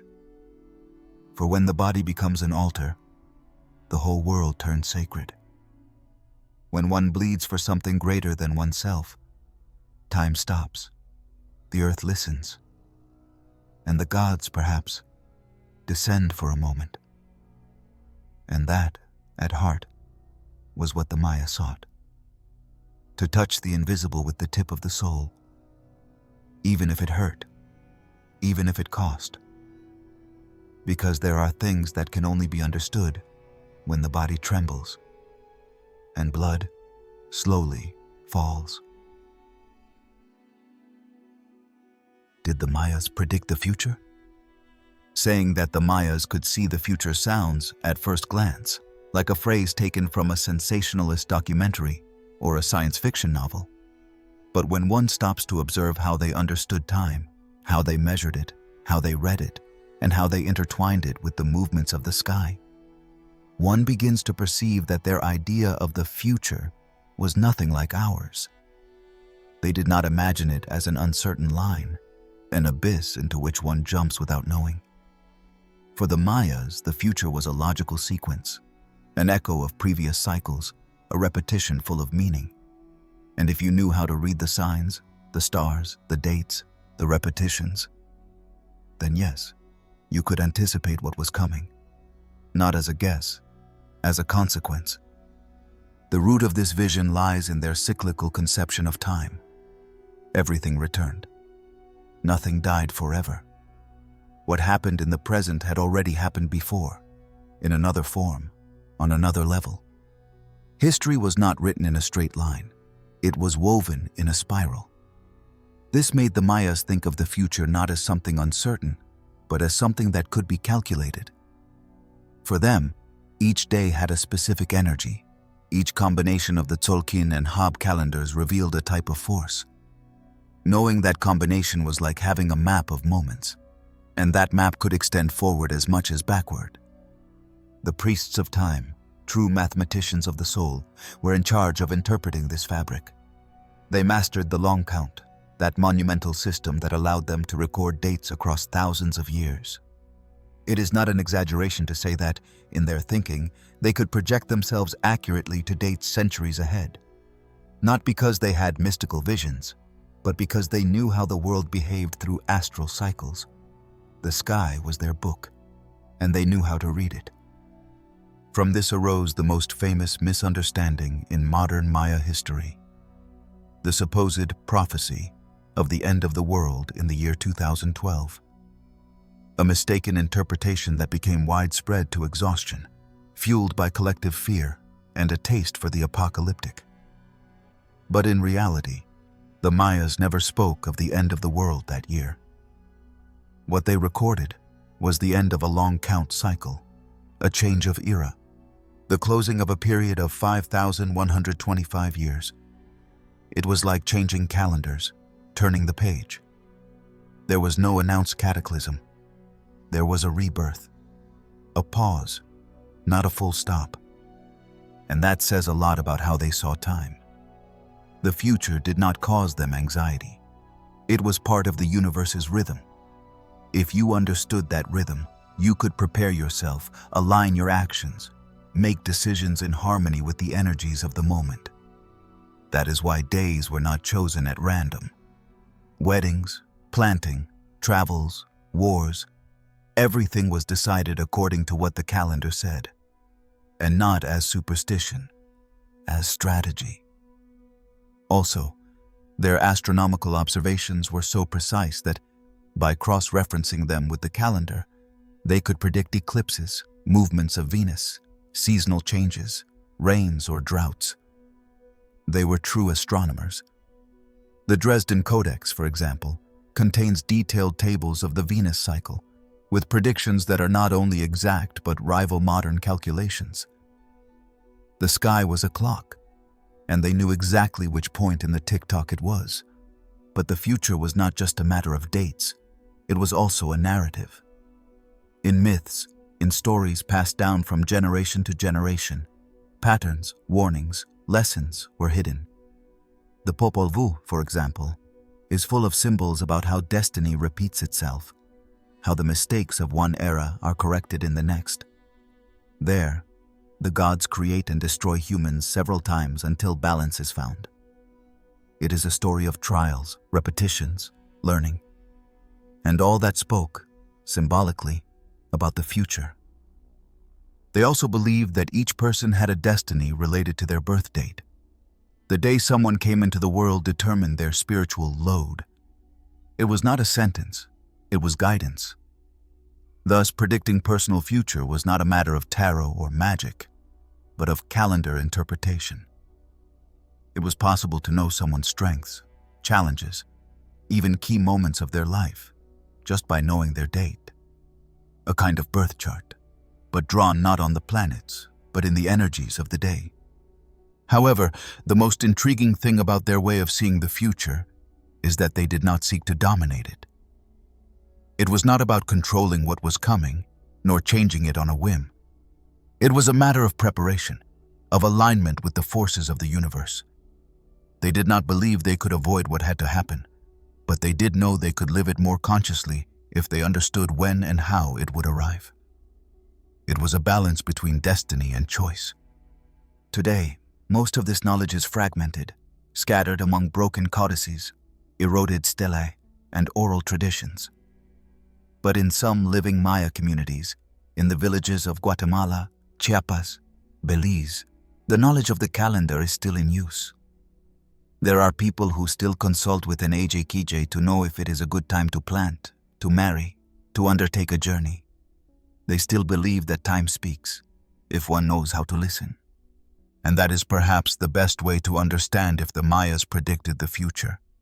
Not in the magical sense sometimes attributed to them, not as prophets who saw visions of the end of the world or coming cataclysms, but as wise keepers of time, as guardians of a system that allowed movement within the river of days with greater awareness, as observers of the sky, the earth, the soul, who knew that the future is not a leap into the void, but another part of the same cycle where everything somehow returns. Maybe they did not guess, but they understood, and sometimes that is much more valuable. Because the one who understands the rhythm of the world, even if they cannot avoid what comes, can face it standing with open eyes, just like they did, looking at the sky, with the stones as calendar, and the soul in sync. And that concludes this journey through the secrets the Mayas left in the shadows. Do you dare to choose which was the most unsettling? I will read you in the comments. Do not forget to subscribe if you want to keep uncovering ancient truths. Good night, and may the gods of time accompany you in your dreams.